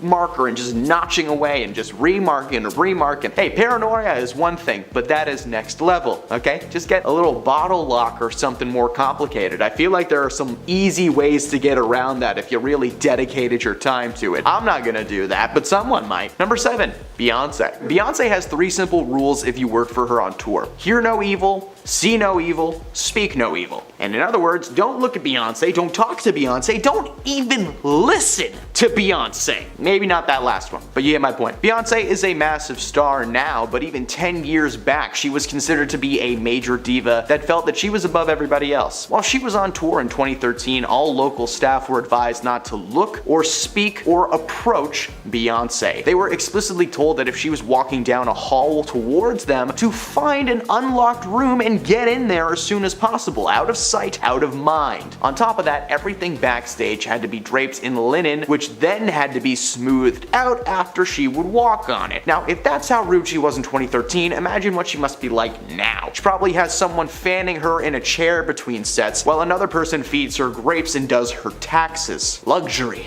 That is luxury. Number 6, Zooey Deschanel. New girl Zooey Deschanel is known in Hollywood as a lovable, dorky little lady. She's so pure and innocent, and she dated Jim Carrey and Yes Man for some reason. Such a good movie, I'm not gonna bash on it. But it's not just Hollywood that knows Zooey as a lovable dork, her fans do too. There is no way that she would have a mean bone in her body, right? Well, it turns out that Deschanel is actually very rude and reportedly very demanding. While working on the set of the sitcom New Girl, several former staff members claimed that Zooey was constantly making up her own rules on the set and on the show. Being the main character allowed her to voice her ideas, and more often than not, the showrunners would just make it work. One of those rules that she made up was that at the end of each episode, that it had to be her and another character. She's gotta be the last face you see before watching Big Bang Theory again. It's a great show, and if you hate it, you're just trying to be cool. Overall, she is not even close to the worst person on this list, but we gotta include her because she did make a PA quit out of frustration. But they're not considered people, so who cares? I was a PA, I'm allowed to make that joke. Number 5, Kate Gosselin. Kate, who you may know from her reality show Kate Plus 8, is reportedly very mean to the people she employs. In fact, they would go so far as to say that she is a terrible boss. Oh, I'm sorry for my language. A former nanny who worked for Gosselin revealed that Kate made her babysitter's life a living nightmare. Gosselin got famous for being a mother of 8. My mom comes from a family of 9, but you don't see a TV show for the Newfoundlanders. Now that would be good TV. Despite Kate coming from such a large family and having to take care of so many kids at once, she writes guidelines for the people that work for her. According to several of her former employees, most of Gosselin's nannies quit almost immediately after being hired. Some of the demands that Kate had included in the rule books were things like washing her expensive cutlery by hand and never placing them on the kitchen table. You had to just... The rule book also said that the staff would be meant to walk lightly, something that was to be taught to the kids as well. Now, I couldn't figure out what the term walk lightly means, but I'm imagining it means teaching the kids to walk like cat burglars from like a 60s cartoon, but that feels wrong for some reason. Number 4, Victoria Beckham. Victoria is talented in many ways, mainly known for being Posh Spice from the Spice Girls. Despite her larger-than-life persona on stage, offstage she is much more serious and straightforward. Her work ethic is very simple: work and work hard. This method is taught to each and every one of her staff members. A former nanny revealed that Victoria was actually quite rude when it came to being a boss, going on to say that she expected all of her nannies to respond to the name Joe, even if their name wasn't Joe. The logic that some are suggesting is that maybe the Beckhams just didn't want their kids to be confused by the multiple nannies and names. They just needed to stick to one to refer to their staff, right? But at the same time, forcing your nannies to respond to a name that's not remotely similar to their own is very rude and annoying. Number 3, Naomi Campbell. Naomi is no stranger to a fiery tantrum or two. According to many people close to her, she has a short temper and some serious anger issues, so as you can imagine, being on her staff is nothing to celebrate about. Her history of mistreating staff is long and legendary. There were so many choices I could have put in this list. In 2000, Campbell was sued by her assistant Georgina Galanis. Apparently, Campbell whacked Georgina with a telephone in a hotel room and then told her she was going to throw her out of a moving car. She pleaded guilty to the charges, admitting that she lashed out in a fit of rage. In 2004, she supposedly headbutted an assistant, bit her lip, and yanked her to the floor, screaming, "F you, you worthless snitch!" Except she didn't say snitch. This woman cannot keep her hands to herself. She transforms into a UFC fighter every time she gets upset. In 2006, Campbell allegedly went after her housekeeper with a cell phone and just flung it right at her. In the past couple of years, more and more stories of former employees have been released, with the general consensus being that this lady is a menace and needs to take a chill pill. Number 2, Madonna. Madonna's voice is known around the world, but so is the fact that she can be a little bit mean from time to time.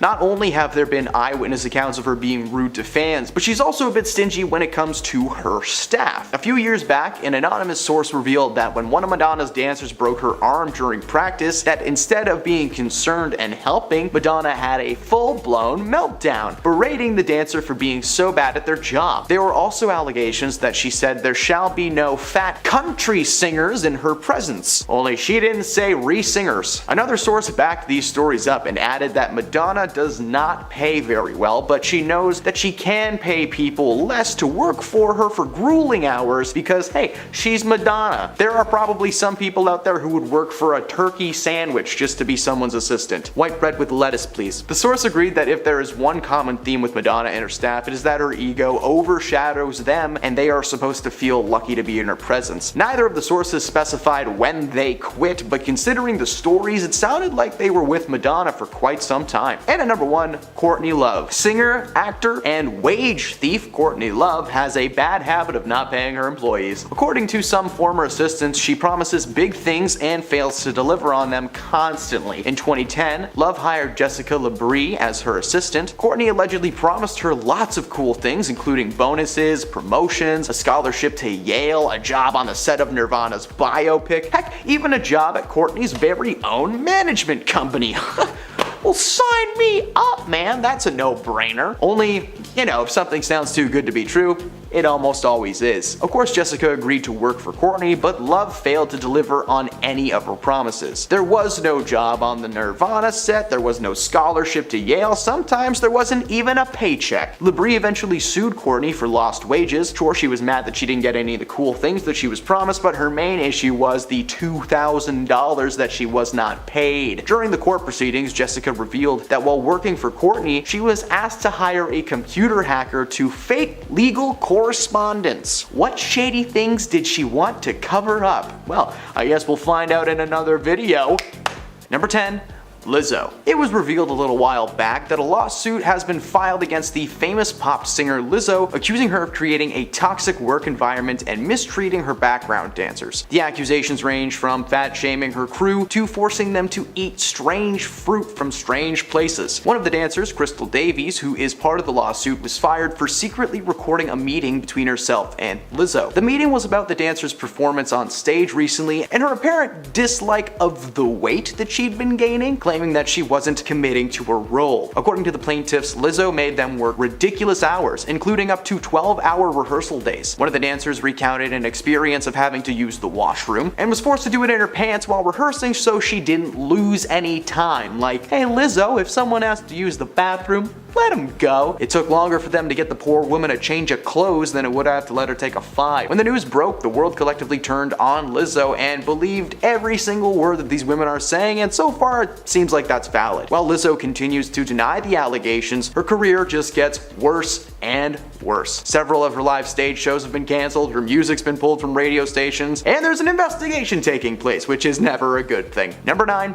Christian Bale. Rumors that the former Batman actor is mean to his co-stars and crew have run rampant for years, ever since his infamous voice recording captured on the set of Terminator Judgment Day. For those who don't know, he shouted at a guy for being in his line of sight during a take. Real professional. However, a former publicist of Christian's named Harrison Chung shared a ton of behind-the-scenes stories, including the fact that Christian was in fact a really mean person, to the point where he literally made little kids cry when they would approach him as fans. Instead of appreciating his reach and enjoying his time with the fans, he reportedly responded to them with anger and lectures about personal space. Chung claimed that working for Christian was a nightmare, so much so that he had to take years of therapy. There have been a few stories regarding Christian and his anger over the years, but making kids cry and forcing the person making him look good to take therapy just means that there's something wrong with this guy. Number 8. Lady Gaga. Lady Gaga is known for a lot of things. A Star Is Born, her music career, but for an ex-assistant named Jennifer O'Neill, Lady Gaga is just simply known as evil. O'Neill filed a lawsuit against her former boss in 2013 for $400 grand, the money that she claimed she was owed for her time working as Gaga's assistant. Clapping back against the claims, Gaga got heated. Say that 10 times fast. She counterclaimed that she was forced to do most of the assistant's work herself, complaining that she had to carry her own bags to her room all by herself like a normal person. O'Neill worked with Gaga for 13 months on a $75,000 salary and accompanied her on her Monster Ball World Tour. In trying to justify her actions as a boss, she admitted to partying late at night, sleeping in all day, and literally screaming in the streets. During the court hearing for the case, she also launched into an F-word fueled tirade, swearing over and over again at Jennifer. Gaga was basically blasting this woman with allegations and just kind of denying everything that she was saying. Gaga claimed that Jennifer was always made to be an equal on tour, where Jennifer claims to have been overwhelmed with her workload. Instead of paying O'Neill the damages, Gaga claimed that she was going to spread the wealth to the people that currently worked for her, aka the ones who really deserve it. Eventually they were able to settle the situation outside of court, but the exact dollar exchange is unknown. Number 7. Bill Murray. Bill has always been outed as a menace on set. He yelled at Lucy Liu on the set of Charlie's Angels, but that's not even close to when it started. He got fired from that set, but that's part of another video. Another altercation came off camera on a completely different film. In 1991, Bill was filming What About Bob, a comedy flick of course, but the set was anything but. He reportedly got into an argument with a producer on the film named Laura Ziskin that resulted in him literally throwing her in a lake. Now at the time she called the incident playful, but the rest of the production time was also filled with similar outbursts. Bill would regularly snap on set especially, and directed a lot of his attention at Laura. She recounted a time when Bill said that he was going to throw her across the parking lot before breaking her sunglasses and throwing them across the parking lot. But it wasn't just Laura that was scolded on set. One day when Bill asked her for a day off and she said no, he flipped in front of the entire crew. He ripped off her glasses and threw them on the ground. Bill's co-star Richard Dreyfuss confronted him about his behavior, and Bill responded by launching an ashtray at him like he was Captain America or something. Everyone on set walked off and flew home to Los Angeles. The film only resumed production when Disney agreed to hire a bodyguard to physically keep these two separate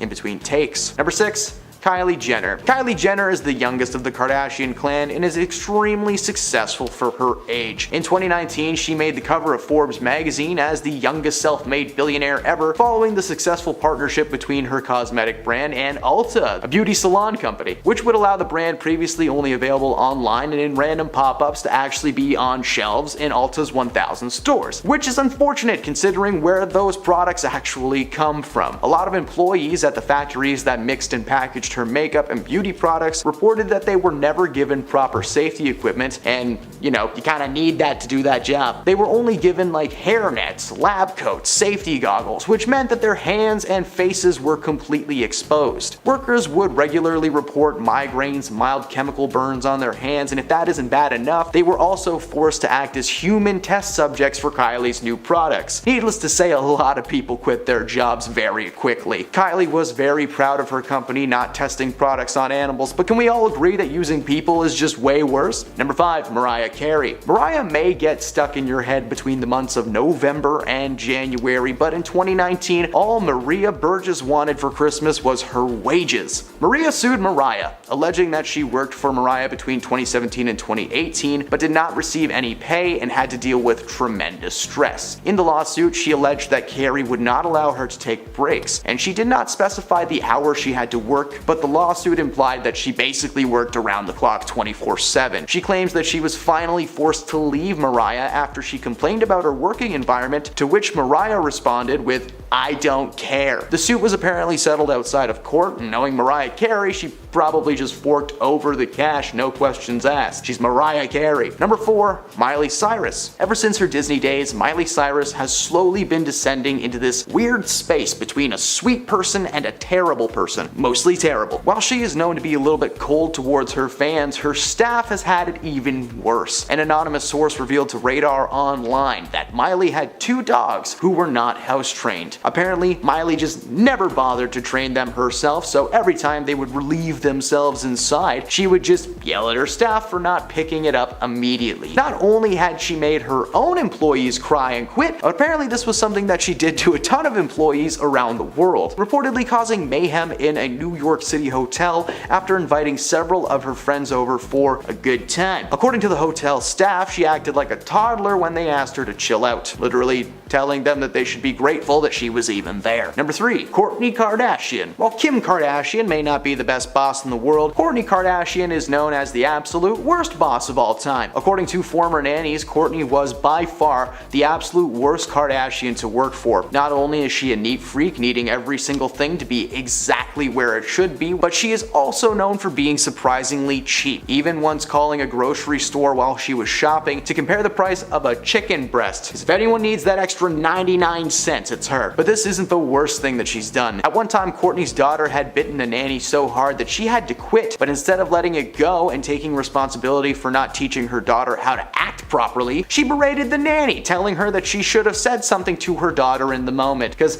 yes, blame the woman that you're paying to raise your kids instead of the kid itself. That makes so much sense. Number 2, Kim Kardashian. How can I do this list without talking about Kim, right? Kim Kardashian is arguably the most famous of her Kardashian sisters, and it would seem she's also the busiest. For example, she has 4 kids, skincare line, her Skims brand, she's attending law school, co-founded an equity team, and she recently even hopped on the podcast train, in addition to filming her new reality TV show on Hulu. Yeah, you may be asking yourself, how does one woman do all that by herself? Well, because she pays people to do stuff for her, of course. She has multiple assistants and nannies to help her stay above the overwhelming workload, but has been known to treat them as lesser than her. For example, on several occasions, Kim and her daughter North would go to lunch accompanied by the nanny, but Kim made her not only sit at a separate table away from them at the restaurant, but she's also known to make the nannies walk like 10 feet away from her at all times, unless she has multiple people with her at once, and then she likes to make them like a walking V formation because it looks cool. If they walk near her or attempt to like walk side by side, she blows up on them behind closed doors. Needless to say, she's had many nannies over the years and's probably made them all cry at least once in a closet. Number 1,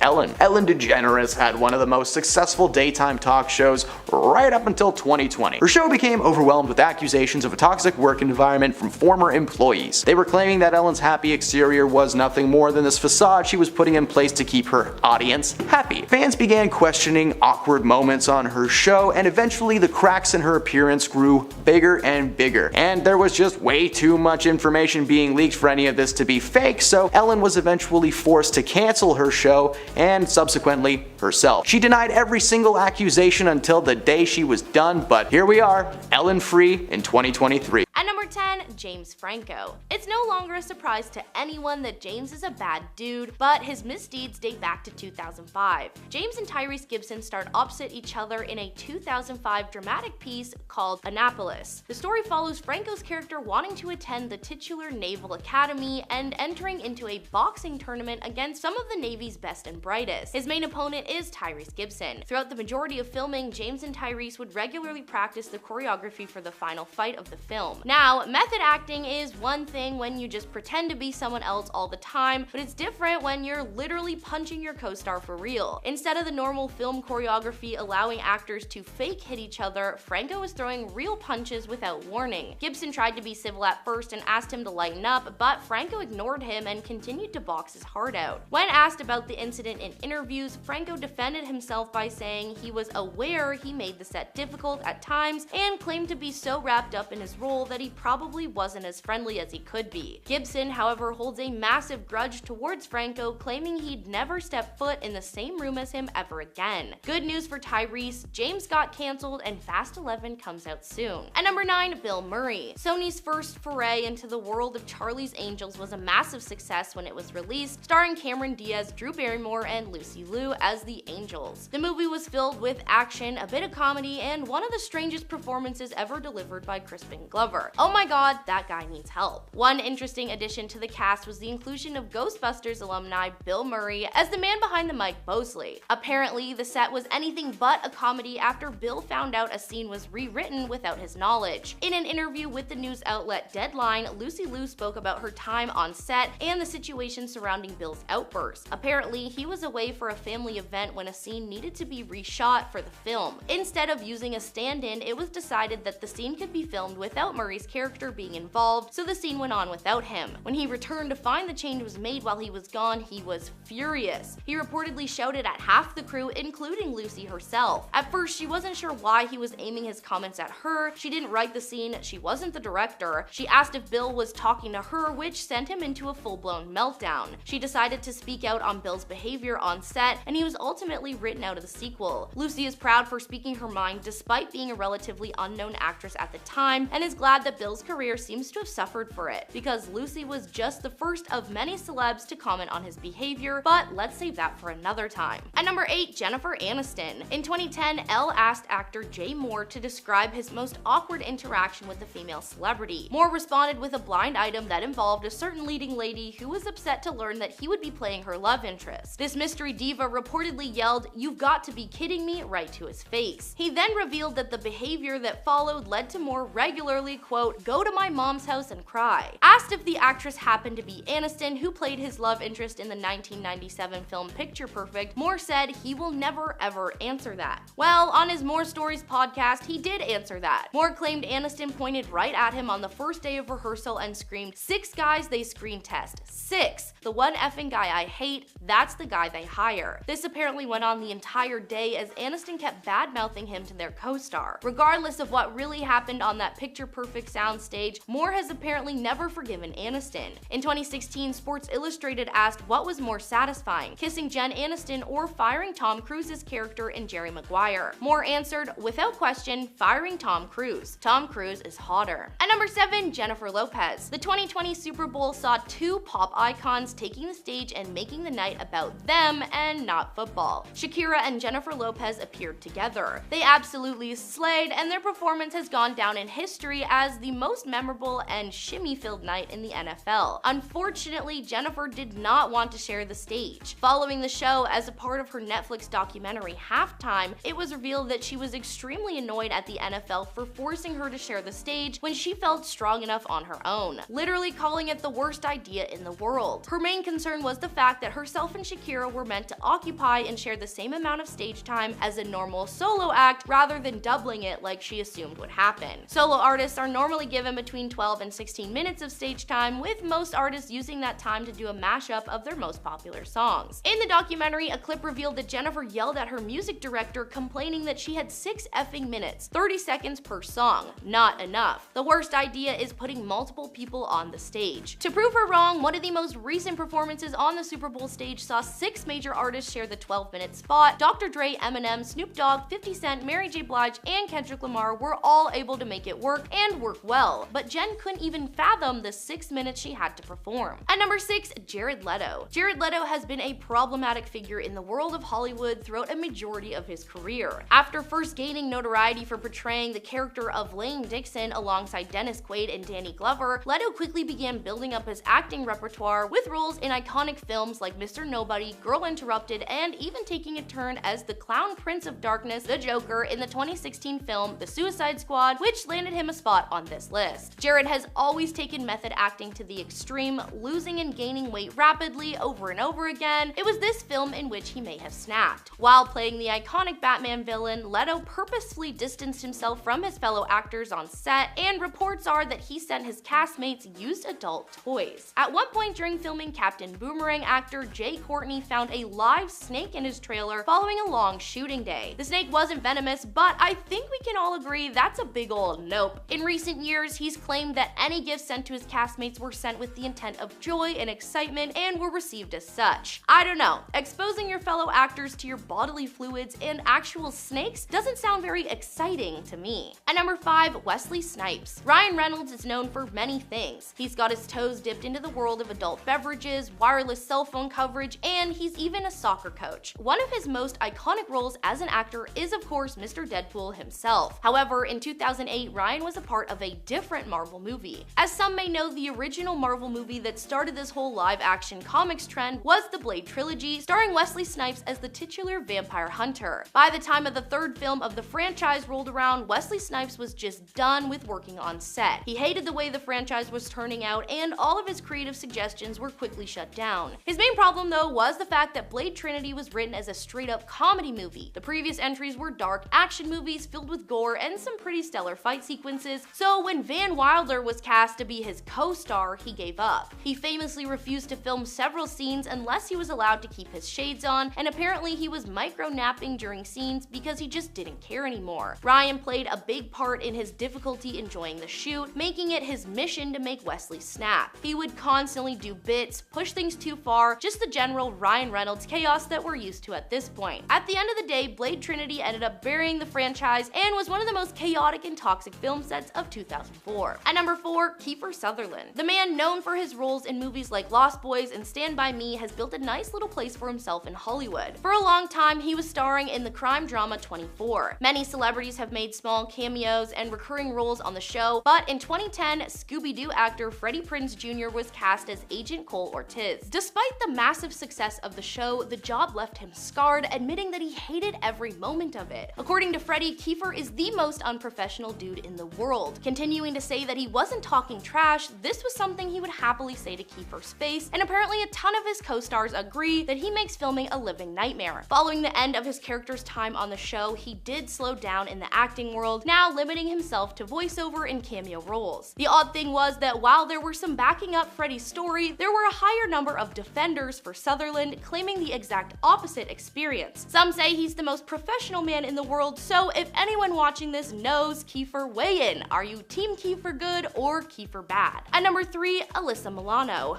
Alright, so let's talk about the show Charmed for a moment, a solid series that was on the air for almost 10 years. The series followed 3 sisters who discovered they were descendants of a line of good female witches and are destined to fight against the forces of evil. Yeah, it was a fun show, however, just because you play sisters on set doesn't mean you're as close in real life. Rose McGowan and Alyssa Milano had a very public altercation that resulted in a little incident on set being shared with the world. Rose claimed that Alyssa threw a fit in front of the crew yelling, "They don't pay me enough to do this stuff," only she didn't say stuff. She called Alyssa's behavior appalling, claiming she cried every time the show got renewed for another season because it meant more time on a toxic set. Alyssa never shared her own comments on the situation, confirming what she was being accused of. At number 2, Richard Gere. Richard Gere is one of those actors that doesn't really act. Sometimes people just get hired for films because they have the face for it or the style. For Richard Gere, he did not have enough class and moxie to keep a handle on his role in the film The Lords of Flatbush. He was cast to star alongside Rocky himself, Sylvester Stallone, and according to Sly, these two did not get along. Their beef was strong and long-lasting throughout production until it finally came to a head when one day Richard was a little too into a scene and grabbed Sylvester aggressively by the collar. When Stallone told him to lay off, he laid in instead. The scene was being filmed on Coney Island, and when the actors took a break, they tried to break each other. Stallone Stallone was eating a hot dog alone in a car. Sounds peaceful. But suddenly, Richard stormed in to join him with half a chicken dripping in mustard. Despite Sly's warning about the mustard, it dripped all over his pants. In true Rocky fashion, he elbowed Richard in the head and threw him out of the car. The altercation resulted in Richard being fired from the project. Oh no, we have to decide between Richard Gere and Sylvester Stallone. I wonder how quick that decision was. And at number 1, Dustin Hoffman. Dustin is a very easy man to spot. Not only is he a solid actor, but he has a very specific face. Mr. Megorium's Wonder Emporium, anyone? Remember that movie? I did not remember that existed until I started writing this script. I will be watching that tonight. Despite his ability to play lovable and cheerful characters, he actually started out as somewhat of a villain. On the second day of filming his more famous part in Kramer vs. Kramer, Dustin decided to improvise a scene where he strikes his co-star Meryl Streep across the face. Let me rephrase that. Dustin Hoffman thought it would be a great idea to strike Meryl Streep. Mamma mia, that's not okay. Not only was Meryl shocked by the move, but she recalled that Dustin was also trying to use a tactic on her called emotional recall, taunting her about her late partner John Cazale and his illness. And at number 10, Zac Efron. We know Zac Efron as the love interest Troy in High School Musical, but his new look has shocked his fans. After Zac appeared on a Facebook Watch event for Bill Nye's Earth Day musical, the internet was set ablaze with rumors that he had gone cosmetic surgery to change his face. The lower half of the actor's face looked much more prominent, including his jaw and lips, which both looked fuller. Many Twitter users speculated that Efron might have gotten cosmetic surgery, like bad Botox or fillers. One TikTok doctor even thought that Efron could have recently gotten his wisdom teeth removed. Zac has not commented on the situation, but one of his best friends recently spoke out and denied rumors of plastic surgery. And at number 9, Dove Cameron. Dove Cameron is known for her roles in the Descendants franchise, as well as the show Liv and Maddie. But over the years she's gone through quite a transformation, and she's almost unrecognizable compared to what she looked like before. The most widely speculated procedures she has received are lip fillers, an eyebrow raise to give her a cat eye look, and a nose job. At one point her lips were so unnaturally large that fans said that her lips looked hard and like they hurt. Dove is still gorgeous, but instead of being known for her acting, she's known for having tons of procedures at a young age. And at number 8, Adrienne Bailon. The former Cheetah Girl and Disney star has opened up about regretting her decision to get breast implants in her teens. She told E! News in 2014, quote, "When I was 19 years old, I actually did get breast implants, probably one of my greatest regrets. I went from having an insecurity that I didn't have big breasts to now looking like an adult film star. And I was like, this is not great." She also revealed that she got the procedure right before she was set to film Cheetah Girls 2, and it was quite a shock for Disney executives. But she says the implants did not last, and she decided to get them taken out shortly after. She also added that it stretched out her skin, adding, quote, "It was not the smartest decision for my career and just for myself. It was wanting to feel like a woman." Thankfully, she was able to fix things and has a great career.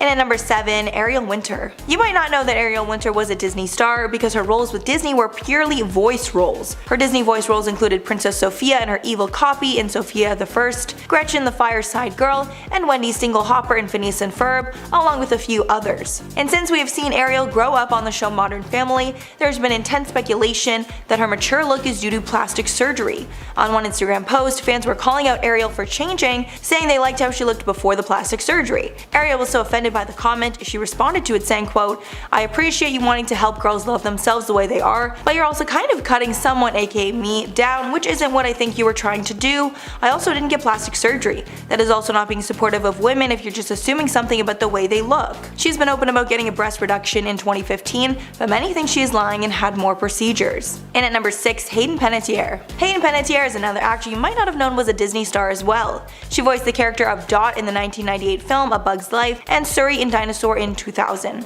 along playing leading roles in the movies Remember the Titans and Tiger Cruise. It's been rumored for years that she's gotten cosmetic enhancements. The most widely speculated is that she got a boob job sometime in 2013. It was also speculated that she got some Botox and fillers because her skin is smooth and her jawline is perfectly symmetrical, unlike before. Halfway at number 5, Fergie. Before she was known as the leading lady in the Black Eyed Peas, Fergie was a young actress and singer in the cast of Kids Incorporated, a Disney show in the 80s. And over the years in the spotlight, fans have deciphered some big differences from the star before versus now. It's been widely speculated that she had a nose job at one point in time because it's much thinner now than it was before. It's been suggested that she had a boob job as well. Many think Fergie went overboard with whatever work she's had done because people think she looks older than she actually is. And at number 4, Jessica Simpson. Jessica Simpson is known for being a southern bombshell that is a woman of many talents, making a name for herself as an actor and singer. During her time in the spotlight, she also worked alongside Disney. She performed a cover of Part of Your World from The Little Mermaid and performed a cover version of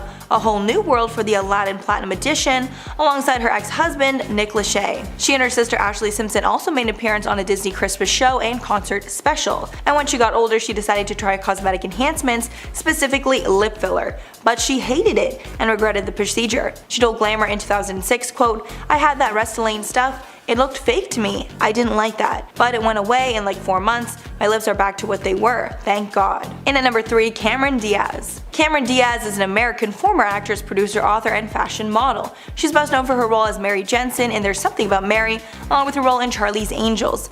But she's also had some Disney roles as well. With Disney, she portrayed Jenny Everdeen in the 2002 film Gangs of New York. As she got older, Cameron started to try cosmetic procedures, most notably Botox. But after trying the injectable, she realized that she didn't want to try it ever again. She told ET in 2014, quote, "I've tried Botox before, where it was like a little tiny touch of something. It changed my face in such a weird way that I was like, no, I don't want to be like that. I'd rather see my face aging than a face that doesn't belong to me." And at number 2, Jamie Lee Curtis. Jamie Lee Curtis is a legendary actor who has starred in so many huge movies and TV shows there is truly too much to name.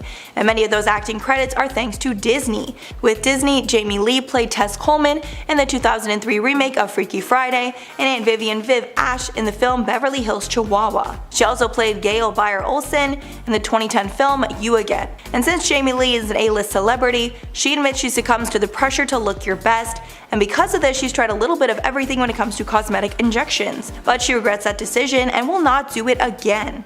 She said in one interview, quote, "I've done it all. I've had a little plastic surgery, I've had a little lipo, I've had a little Botox. You know what? None of it works. None of it." And finally at number 1, Selena Gomez. Selena Gomez might be one of the most famous Disney stars of all time. She went from a child actor on Wizards of Waverly Place to a bona fide megastar.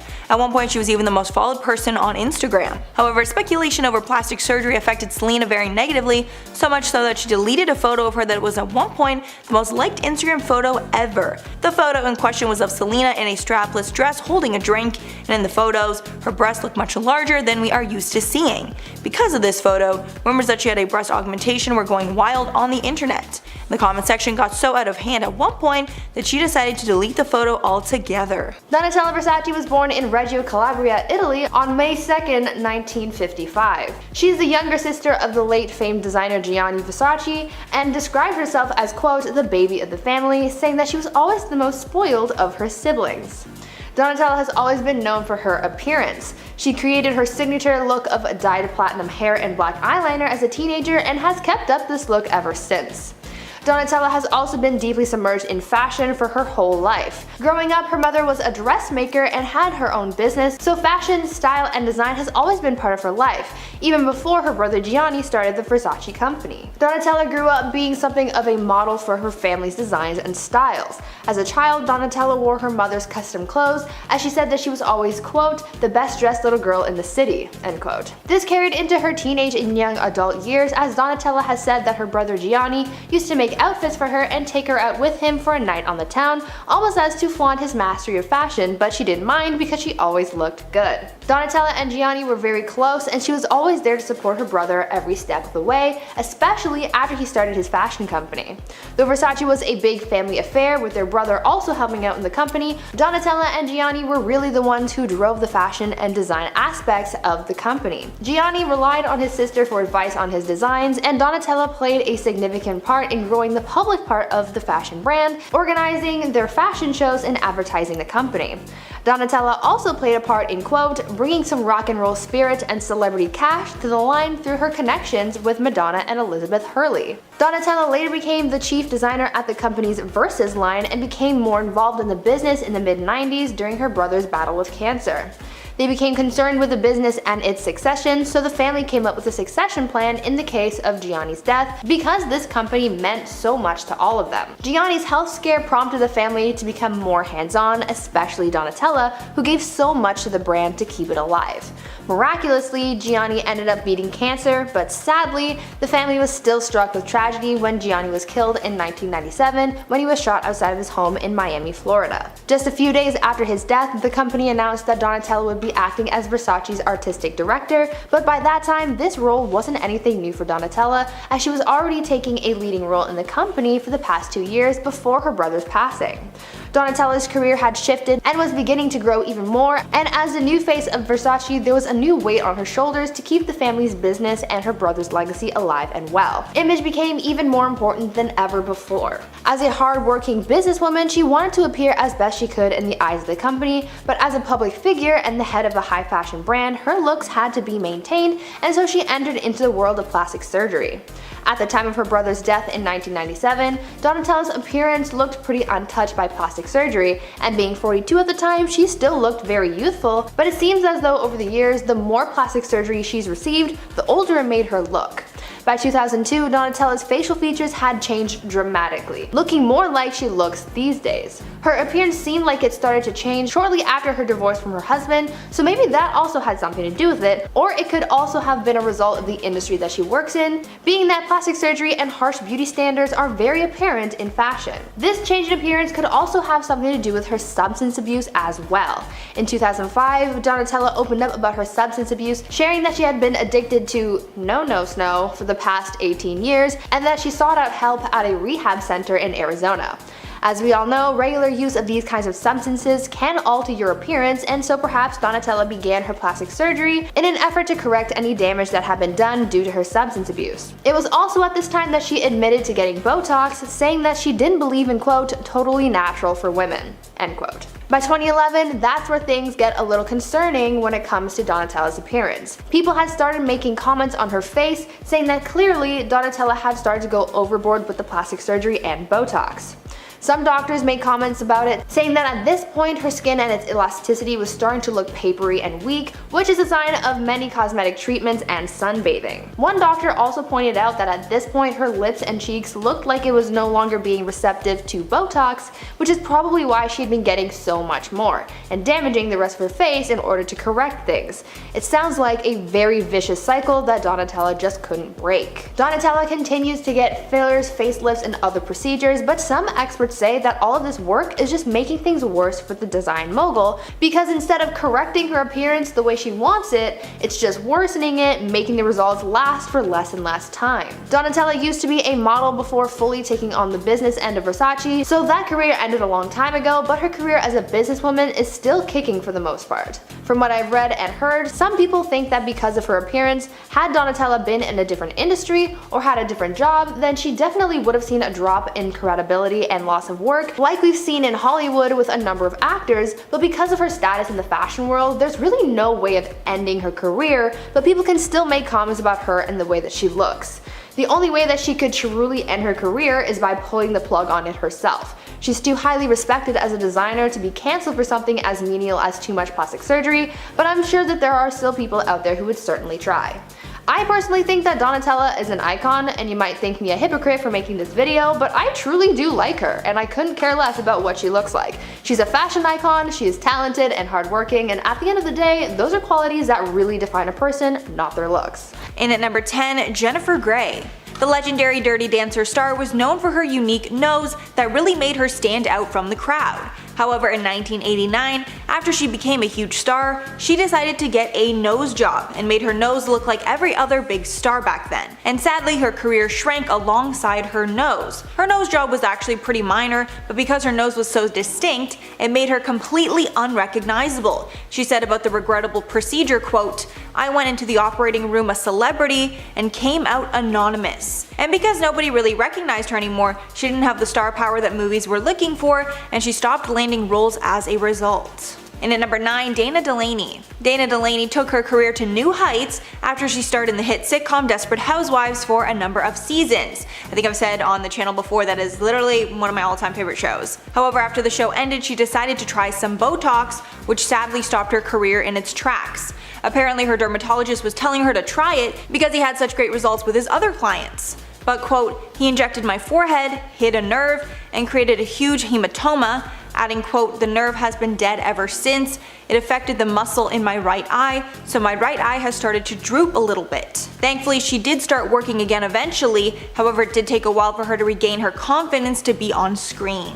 And at number 8, Tara Reid. Tara Reid underwent multiple plastic surgeries after she starred in a few hit movies, including American Pie and the Pussycat Dolls. In 2004, after many of the surgeries were botched, she was forced to undergo corrective surgeries in 2007. She told Us Weekly, quote, "I had a hernia, this huge bump right next to my belly button. As a result, I couldn't wear a bikini. I lost a lot of work." After these botched surgeries, she was unable to land the same high caliber projects that she had before, and she was only considered for spoof movies like Sharknado.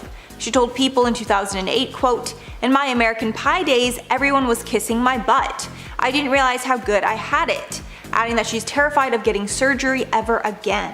And at number 7, Reed Ewing. While Modern Family actor Reed Ewing was suffering from body dysmorphia, he underwent several cosmetic procedures, all of which he regretted. He told the Huffington Post that after all the swelling from the surgeries went down, the results were not at all what he expected, adding, quote, "I vowed I would never get cosmetic surgery again, even though I was still deeply insecure about my looks. It took me about 6 months before I was comfortable with people even looking at me. I wish I could go back and undo all those surgeries." And while he was recovering from the swelling and trying to come to terms with his new look, he stopped working. And at number 6, Lisa Rinna. I know Lisa Rinna best as a cast member on The Real Housewives of Beverly Hills. However, many fans of the show might not know that she had a budding acting career early on that was cut short because of bad plastic surgery. We all know that Lisa is famous for her big lips, but she became unrecognizable in the mid-80s after one of her lip injections went wrong. She said while on the Today Show that she decided to get silicone injected into her lips when she was only 24 years old, adding that it was a stupid thing to do. However, she said that more recently her lips were getting yucky, so she asked her doctor to remove as much of the silicone as they could. A lot of people speculate that her large lips cost her a lot of work in Hollywood, and that's why she was only ever cast in small roles. She also told MomLogic.com, quote, "When you change your face, you don't look like yourself. Looking fresher is one thing, I looked like a freak. I always said I wouldn't change my face, but I did." Halfway at number 5, Ashlee Simpson. Ashlee Simpson's career went downhill for a number of reasons, but one of those reasons is actually due to cosmetic procedures. Back in 2006, Simpson appeared on the cover of Marie Claire magazine, preaching self-acceptance of one's body, telling the magazine, quote, "Everybody is made differently, and that's what makes us beautiful and unique. I want girls to look in the mirror and feel confident," which was actually a very uncommon message at that time. But it seems that Ashlee was caught being hypocritical, and after the issue hit stands, she actually underwent a nose job. Now it's important to note that nobody probably would have cared about that nose job if she didn't preach self-acceptance beforehand. However, after people learned of this nose job, they were outraged, and the magazine actually got thousands of letters from readers about Simpson not practicing what she preached. And at number 4, Lil Kim. Lil Kim was at one point the queen of rap, even winning a Grammy. However, she became unrecognizable following dozens of surgeries and other cosmetic procedures, and her career took a hit as a result. In a 2005 interview, Kim did admit to getting a nose job, then to getting another rhinoplasty after she suffered a broken nose from an ex-boyfriend.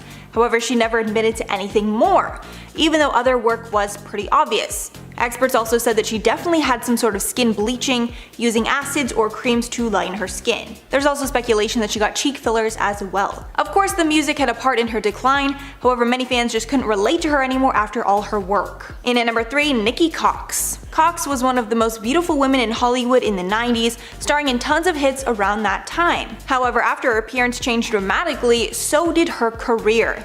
Nikki not only changed her appearance, but it seems that she was botched as well, forcing her to only do voiceover work since 2009. One plastic surgeon told Radar Online, quote, "She definitely appears to have gotten some sort of filler in her cheeks and lips.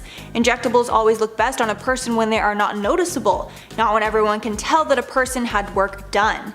The doctor also says that he doesn't believe that she got anything more, even though it might seem that way, because clearly whatever work that she's done was gone overboard. And at number 2, Kenny Rogers. The late Kenny Rogers decided to undergo some cosmetic surgery, and it took a huge blow to his confidence. He told CBS host Gayle King in 2012, quote, "I was trying to hide myself. I had the money to do it and I had the time off. It's one of those things that I think everybody, you look at yourself and go, could I be better if I did this or did that? Adding that he regrets doing anything, and he's always very curious as to what he would have looked like without it. Adding, quote, you do it and you live with it. He also said that the changes in his appearance did not affect his music or singing voice, but rather his confidence to get on stage and make music. He even cancelled some shows during his 2018 farewell tour because he was battling health challenges, which some speculated was due to plastic surgery. And finally at number 1, Cardi B. Cardi B loves making money, and she's often said that she doesn't care much for music, but rather the money that it's brought her. However, her money train was temporarily put on hold when she had to cancel a few of her tour dates to recover from surgery. She had complications from liposuction and was still in the process of recovering from breast implants. She clapped back at critics who called her lazy for getting the lipo instead of working out, and she replied that being an entertainer is a 24-hour job and she doesn't have time to work out. She added, quote, I hate canceling shows because I love money. I'm a money addict. I get paid a lot of money for these shows. I'm canceling millions of dollars in shows, but health is wealth, so I have to do what I have to do. Apparently all the traveling was making her body swell and putting her at serious risk of further health complications, so she decided to take a break and heal. Kicking off this list is Jocelyn Wildenstein. She's an American socialite but is known for her extensive cosmetic surgery, which resulted in her cat-like appearance. During an interview with Dr. Young, a popular celebrity plastic surgeon, he said, Jocelyn is a poster child for plastic surgery gone wrong. Reports say that she underwent dozens of surgeries in an attempt to win back her husband, Alec Wildenstein, after her divorce from the billionaire was heavily documented. Dr. Young thinks she might have undergone a brow lift, facelift, lip plumping injections, chin augmentation, fat grafting and or cheek implants, upper and lower eyelid surgery, and canthopexy, which is a procedure that gives your eyes that cat-like appearance. However, Jocelyn has always denied getting any plastic surgery and says that she has always looked this way, despite photos completely proving that otherwise. Up next, number 9 is Tara Reid. Most of us would look at her in the American Pie movies and say she looks absolutely perfect. There is no denying that she is a total babe. But in 2006, she decided she wanted to get some plastic surgery and got a procedure called liposculpting, which ended up going horribly wrong. She has openly talked about it and said the surgery completely botched her stomach. She even went as far as saying it was the reason that she couldn't book any movie roles after that. During an interview in 2007, she said, my stomach became the most ripply, bulgy thing. I had a hernia, this huge bump next to my belly button. As a result, I couldn't wear a bikini. I lost a lot of work. Tara also admitted that her breast implants were botched by the same doctor and she was left with deformed nipples. Honestly, what a nightmare. I mean, maybe the first time you should have learned not to use the same doctor. I'd be suing. I'll tell you that much. Swiping the number 8 spot is Carrot Top. The comedian's real name is Scott Thompson, but he got the nickname through his stand-up comedy career. Over the years, people have accused him of getting plastic surgery, which he has always denied. Whenever he's been asked about it during an interview, he always says that it is makeup that makes him look so different. But Dr. Young has given his professional opinion. He said Carrot Top is looking more and more like a muscle-bound cartoon character. He seems to have an excessively arched brow and a smooth face, possibly the result of laser treatments or chemical peels. So there is no confirming that he has had any work done. If he says he hasn't, like, we might want to believe him, but there is a huge difference when looking at old pictures and new ones. It honestly just looks like every part of, like, every feature is just glued in place. Like, it's very, you know what I'm trying to say there? In spot number 7 is Heidi Montag. The Hill star could now be called the plastic surgery queen because she did what seemed like the impossible and underwent 10 surgeries at one time. And I'm not talking about like cosmetic procedures like little fillers, I am talking about full out surgeries. Heidi openly talked about it and revealed at one point that she was almost dead on the table and they didn't know if she would make it out alive. The long list of surgeries include a brow lift, Botox in her face, a nose job, a chin reduction, fat injection in the cheeks, ears pinned back, nasolabial folds, lip, neck, waist, hip, and thigh liposuction, breast implants to a size F, a butt augmentation, and her back curved. Honestly, half this list I didn't even know you could do to your body. Heidi said at the time she wanted to look like Barbie and she actually wanted size H breasts, H for Heidi she said, but they wouldn't fit. However, now she fully regrets her surgeries and said that she would never do it again and does not wish that upon anyone.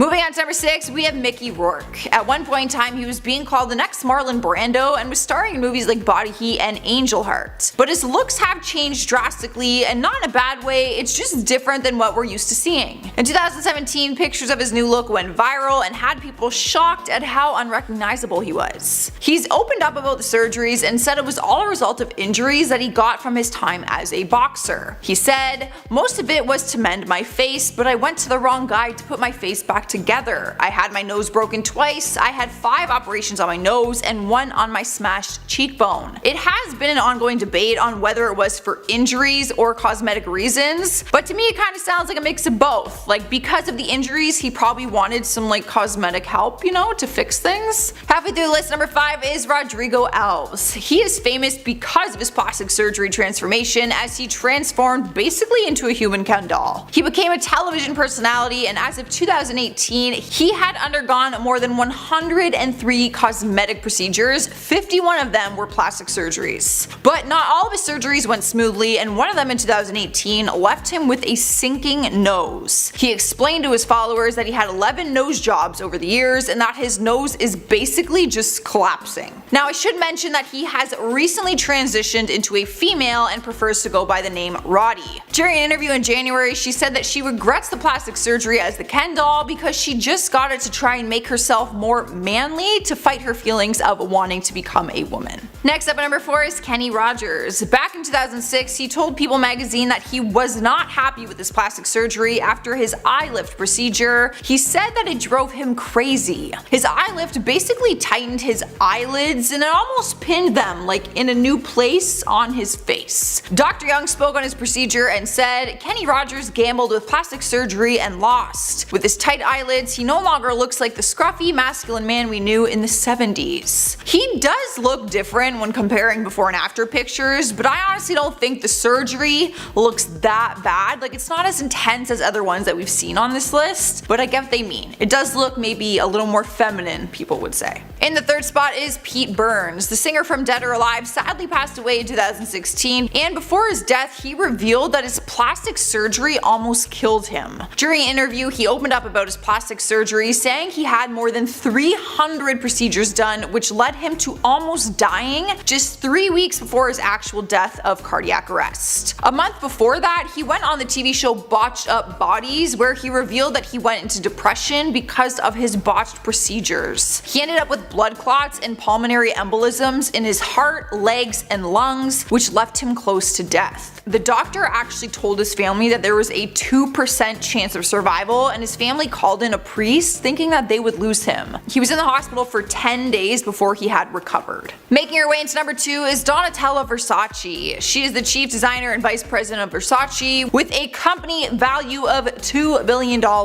She is 65 years old and continues to deny having any kind of work done to her face, but people have been calling her out on it for years, even doctors. She looks drastically different and says that it is because she uses a lot of creams and good face products. She did admit to some Botox, but says there has not been anything else, so I will let you guys be your own judge. Dr. Young says that she developed something called a trout pout, which is when your top lip is bigger than your bottom lip. Naturally, the human body's bottom lip is normally 50% bigger, but he says it would be reversed if you had fillers and other work done on the face. Earning the number 1 spot is Michael Jackson.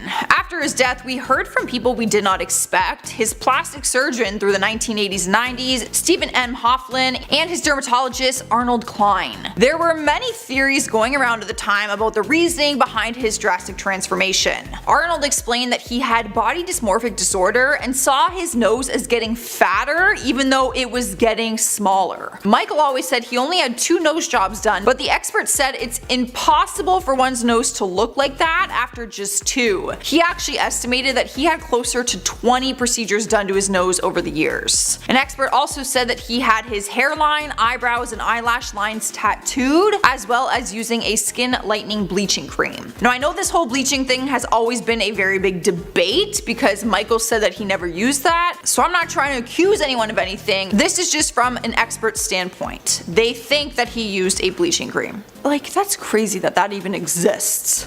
Starting us off at number 10 is Victoria Beckham. The fashion designer and former Spice Girl is beautiful nonetheless, but has publicly admitted to regretting her decision on getting plastic surgery. She said what she regrets the most are her breast implants that she got when she was just a teenager. So much so that she ended up getting them removed. She was 18 years old when she first got them done, and during an interview in 2017, she said, "I should probably say, don't mess with your boobs. All those years I denied it. Stupid, a sign of insecurity. Just celebrate what you've got." I personally remember idolizing the Spice Girls like religiously when I was young, so to hear that even she would suggest not getting them is very important. I'm honestly really glad that she's open and honest about her experience with it, because I think especially for young girls who still look up to the Spice Girls, this could be very eye-opening for them. Up next, number 9 is Cher. There is no denying the 74-year-old icon still looks incredible for her age, and we can probably say that plastic surgery has helped with that, but she has openly admitted that. She's always been open about the work she's had done and has cracked jokes about her facelift. But she doesn't regret anything that she's had done to her new face transformation. The one thing she regrets is her breast augmentation.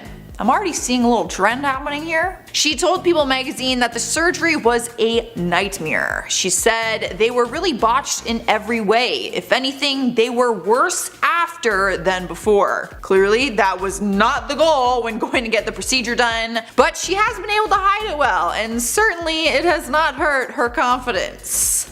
Well, that we can tell. Sliding at number 8 is Courtney Cox. The Friends star looks a lot different than when we saw her playing the iconic role of Monica Geller on the TV series. And that's because gradually over time she's had a lot of work done to her face, which she now regrets. She had an open talk about it with New Beauty and said that it all started when doctors told her that a little injection and filler here or there would not do any harm. But things went too far, and the actress said she did not look like herself anymore, which is not what she wanted. She said, "I've had all my fillers dissolved. I'm as natural as I can be. I feel better because I look more like myself. Everything is going to drop. I was trying to make it not drop, but that made me look fake." She also admitted to stopping treatment and procedures like altogether. Regardless, she was beautiful as Monica, and she is still beautiful as Courtney, but in pictures comparison, they do look like two different people. She did not need to touch her face. She was so freaking pretty. That like hurts me. It literally kills me when like stunning people fix themselves. Moving on to number 7, we have Chrissy Teigen. She is now known for being a mother to John Legend's kids, who tweets sarcastic comments and has her own cookbook and company, but she was once a model with big dreams. In May 2020, she talked to Glamour UK and revealed that she had breast implants done when she was just 20 years old. She said she did it because she was modeling swimsuits at the time, and when she laid on her back in the photos, she wanted them to look perky. But then she had babies and said the milk made them deflate. She ended up announcing on her Instagram recently that she was going to have her implants completely removed because she's simply over it. Chrissy seemed excited for the surgery, stating that she wants to be able to zip up a dress in her size and lay on her belly with just pure comfort. When she got them done at 20, she was a model regardless because she was stunning, and admits that she didn't need the boobs. She just kind of wanted them. And she was young and a model. I can just imagine the pressures at that age, especially swimsuits. In at number 6 is Mickey Rourke. In the prime of his acting career, he was a total heartthrob, but there was a time when he had a different career where he took some shots to his handsome little face. He was once an amateur boxer and said that after some injuries he underwent some plastic surgery in hopes to fix it, but admitted that he chose the wrong doctor. Never a good thing. Back in 2017, when pictures of his new face surfaced online, people were in complete shock with how different he looked. He talked about his decision for plastic surgery and said, "Most of it was to mend the mess of my face because of boxing, but I went to the wrong guy to put my face back together." Some of the injuries he had was a broken nose twice and a smashed cheekbone. He said he doesn't regret the decision to get his face fixed, but he regrets the doctor he went to. Yeah. We have made it halfway through and we have Tara Reid. The American Pie hottie has been open and honest about her plastic surgery experience in hopes to help other women before choosing to get work done. She got breast implants in 2004, which caused issues for her body in other places. She said that her stomach started to ripple and caused her to have a hernia, leaving her with a huge bump next to her belly button. She regretted it so much that she said it was the stupidest thing she's ever done, and she actually had the procedure reversed just 2 years later. She also had to get liposculpting done on her stomach to fix what had happened. Even after getting her breast augmentation reversed, she said that she was left again with deformed breasts. Oh, it's always a risk, you guys. You know, there are a lot who do have success, but that's so scary. Cruising into number 4 is Jennifer Grey. The Dirty Dancing star has always had a very distinctive face and was known for her stunning looks. But when she decided to get rhinoplasty, it changed everything, and she said it was the worst decision she's ever made. She said the operation completely changed her face and it ruined her entire career. When speaking about it during an interview, she said, "I went in the operating room as a celebrity and came out anonymous. It was like being in a witness protection program or being invisible. I'll always be this once famous actress nobody recognizes because of my nose job." Now, I don't think she looks bad. Like, it's not like the surgery botched her face physically, but she does look like a completely different person. Like, when I saw pictures, I was like, literally different person. So I do understand what she means. And that one's really sad. In the 3rd spot on our list is Kourtney Kardashian. Plastic surgery is no surprise to the Kardashian sisters, but it might be surprising to know that Kourtney regrets some of it. In 2011, she was talking to Showbiz Spy and said that she wished she didn't get her breast implants when she was 22, or at all. She said, "I had my boobs done, but if I could go back, I wouldn't have done it. I was so cute before. I've realized that I was made to look a certain way and I'm considering removing them." Now, obviously this interview was years ago, and if you see her these days, she has not removed them, but her opinion still stands, and honestly, it's probably even more so now because she's a mother of 3. So, you know, she's had to gone through the whole breastfeeding thing, the milk, and she probably just sees the whole thing from a different perspective now. Rolling into number 2 is Joan Rivers. Going under the knife has never been a secret when it comes to this comedian. She's publicly talked about her procedures, which is a pretty decent list. Apparently, she's had a facelift, a nose job, a breast reduction, chin tucks, Botox, collagen, eye procedures, and lipo. She's actually happy to have the work done, but one thing she regrets is the lipo because it did not go as planned, which I think we know by now is a huge risk. She explained that she did not research the doctor enough before going, and the result of it just was not smooth. She also said if she could go back in time, she would have never done it. Maybe not with this doctor. Like, I feel like she might have done it with another one since she has had all the other work done. Obviously, she's not opposed to it, but didn't go as planned. Earning the number 1 spot on our list is Heidi Montag. The Hill star takes the prize after having 10 surgeries done at one time and giving herself a total transformation, leaving her to look like a totally different person. She once wanted to look like Barbie with size H boobs for Heidi.